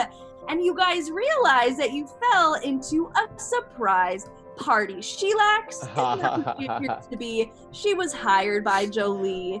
The Nightshade is known for throwing the best kind of parties, and when Halloween falls on a full-blood moon night, Jollie and all the other camp counselors, they hire some folks from the Nightshade to take the winners of the talent show on this epic little quest. And this time, Sheelax didn't really get to scare you like she thought she would. She realized she might have found a son. And for the rest of the evening, you guys dance and play about, and you even see Jollie hired a DJ, and it's a DJ that you guys know pretty well. And the DJ hops on the mic. "All right, I'm at your beck and call. You can call me DJ Mr. Driss." And then all starts bumping and the music starts going and there's candy everywhere. And you guys are so happy and excited. And you guys are one of the very few oddlings from the Oddlings Orphanage to get to enjoy the secret underground party of the Halloween Hoedown, thrown by the amazing, beautiful creatures of the Nightshade. And you guys dance into the night, being drowned in the moonlight. There's even falling blood. You meet all these ghosts, you make new friends, and you guys get to go upstairs back to your rooms, and you get a whole weekend retreat with all the foods, all the toys, all the stone Game Boys, not Game Boys, all the toys. Game Nintendo. slabs? Come on! Nintendo Game Lab. And as Jollie says, "You want to play one of those Game Boys?" And he goes, "A game slab?" That's where we end our story. Hey! joining in Jollie's Halloween Hoedown. That was funny. Fanny would like to drink some of the blood that's raining down. And Fanny dies. And Yeah, Fanny. let's do a quick party roundup. What does everybody's evening look like? I sit everybody down. I say, all right, guys, I've done this like 6 years in a row. I'm not gonna lie to you. I've been there before. I know what this is about. He knew the whole time. I played the game Slam. I've been there. My parents aren't coming. Oh no! We didn't want to say it, but they left you. Yeah. Bro. They left you. Glad to know you know. It's Tim tragic. Tim goes up to the DJ and he goes, "Hi, Mr. DJ, Mr. What was it?" DJ Driss. DJ Driss. Driss. Okay. Hi, Mr. DJ, Mr. Driss. Could you play some classics? Go for it. Oh, well, it depends on what you consider a classic. Okay, this is too much. I got scared. Goodbye. No, Thank you, no, Mr. no, Thank you. Tim. No, you're Let good, me sir. show Thank you a Oh my classic. god. I feel like And then- your face should just be getting closer and closer to the And camera. then you as just say you these hear things. just a bunch of really like old timey shitty music playing in the background. Tim is dancing away like, "Thank Elevator you, sir. I'm music. so sorry, sir, to bother you. Thank you, sir. Bye." Mr. Dress just follows you dancing directly behind you the entire time. You can't get away It's from just the him. entertainer like.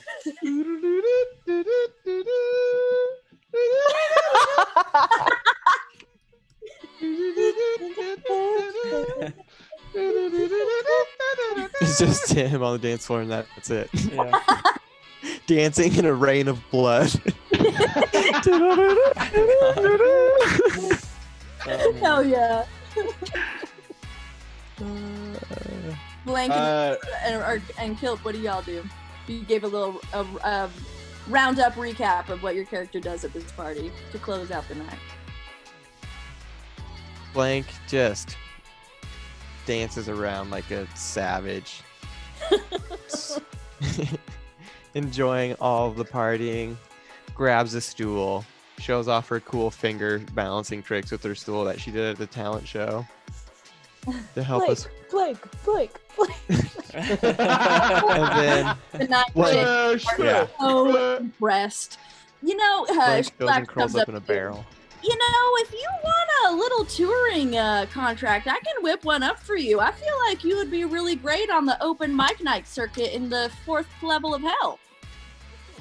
Take my card, kid. She hands you a card. Blank has no idea how to take that and is quite scared being a child about being asked if they want to go to hell.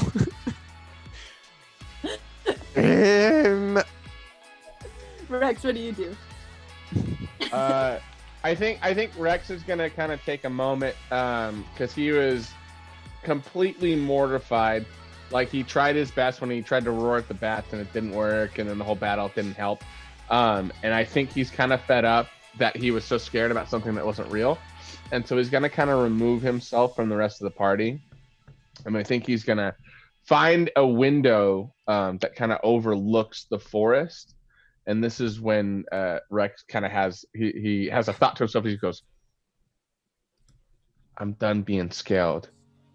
And then like the last moment is him just like unleashing his claws from his right hand again, and that's it. Oh, hell yeah! Now, I did Tollivald, Meek. He would like to say, you know, I've been through more than one of these guys, and I just have to say that this is the best one that I've ever seen Jollie put on, ever. And it was really special to be part of one of these things that Jollie put on, and I just wanted to thank her very much. Thank you, Jollie, for putting on. Thanks. Jollie Joel for putting on this for all of us. It's what I do best. Sheelax walks up to Kilt. You know, buddy, I was expecting you little guys to be more scared of me. You know, Jollie hired me to kind of spook y'all out of the cave, and you know, she had a whole little haunted house mission for you guys to do, but you were just so nice and kind. And I am in the market to be a mom, so I mean, I just felt like I really clicked with you. I don't know, that's a lot to ask a little kid. What am I talking about? I'll talk to Jollie. And she's not embarrassed, but like looks up to see Kilp's reaction. She lacks. It's so sweet. But I think I don't need a mom. All I need is to love myself. Yes! Yes! Yeah! Yes! She touches your head. Well, take my card. You were really good at those cartwheels. And cartwheel. Here's my card. And you guys dance, getting drunk off the moonlight and the blood and the and you spend your whole weekend celebrating and feeling new. Because this Halloween hoedown fell on a full blood moon, and y'all are changed. That's the question. That's all. Yes. Oh Beautiful. my God. Beautiful. All right, is guys. This Halloween hoedown, or is this the rest of your life, Kilp? Yeah, forever. You did it. Oh, guys, I hope you enjoyed this session. This was an entirely Miranda Jollie led idea, and she killed it. So leave that in the comments and let us know how much you liked her story, how good she is at everything she does, and we appreciate you guys watching. So again, check us out on YouTube, on all the things, Instagram, Facebook. Go on Patreon if you really like us, patreon.com/the Bottlecap Brigade. Get some dice from Dice Envy. And we are so stoked to be able to do this. Special thanks to our friend Andrew Blasio for playing. If it wasn't for this fool, I would not be playing D&D at all. Can't deny it. Whatever. Big love to you. As I meant to do the heart thing, and it just turned into this. I love Intro you. butthole? I love it's like, you. hey, butthole. Hey, butthole, I love you. That could be a new thing. You. Yeah. Hey, butthole. Oh. I love you too. You're the best. Great job, dude. You did awesome. Oh man. All right. Well done, Miranda. Best times. And thank you guys for watching so much. We will see you next week as we go back into the canon, the full story of the Bottlecap Brigade and the world of Magna. Happy Halloween! We'll see you then.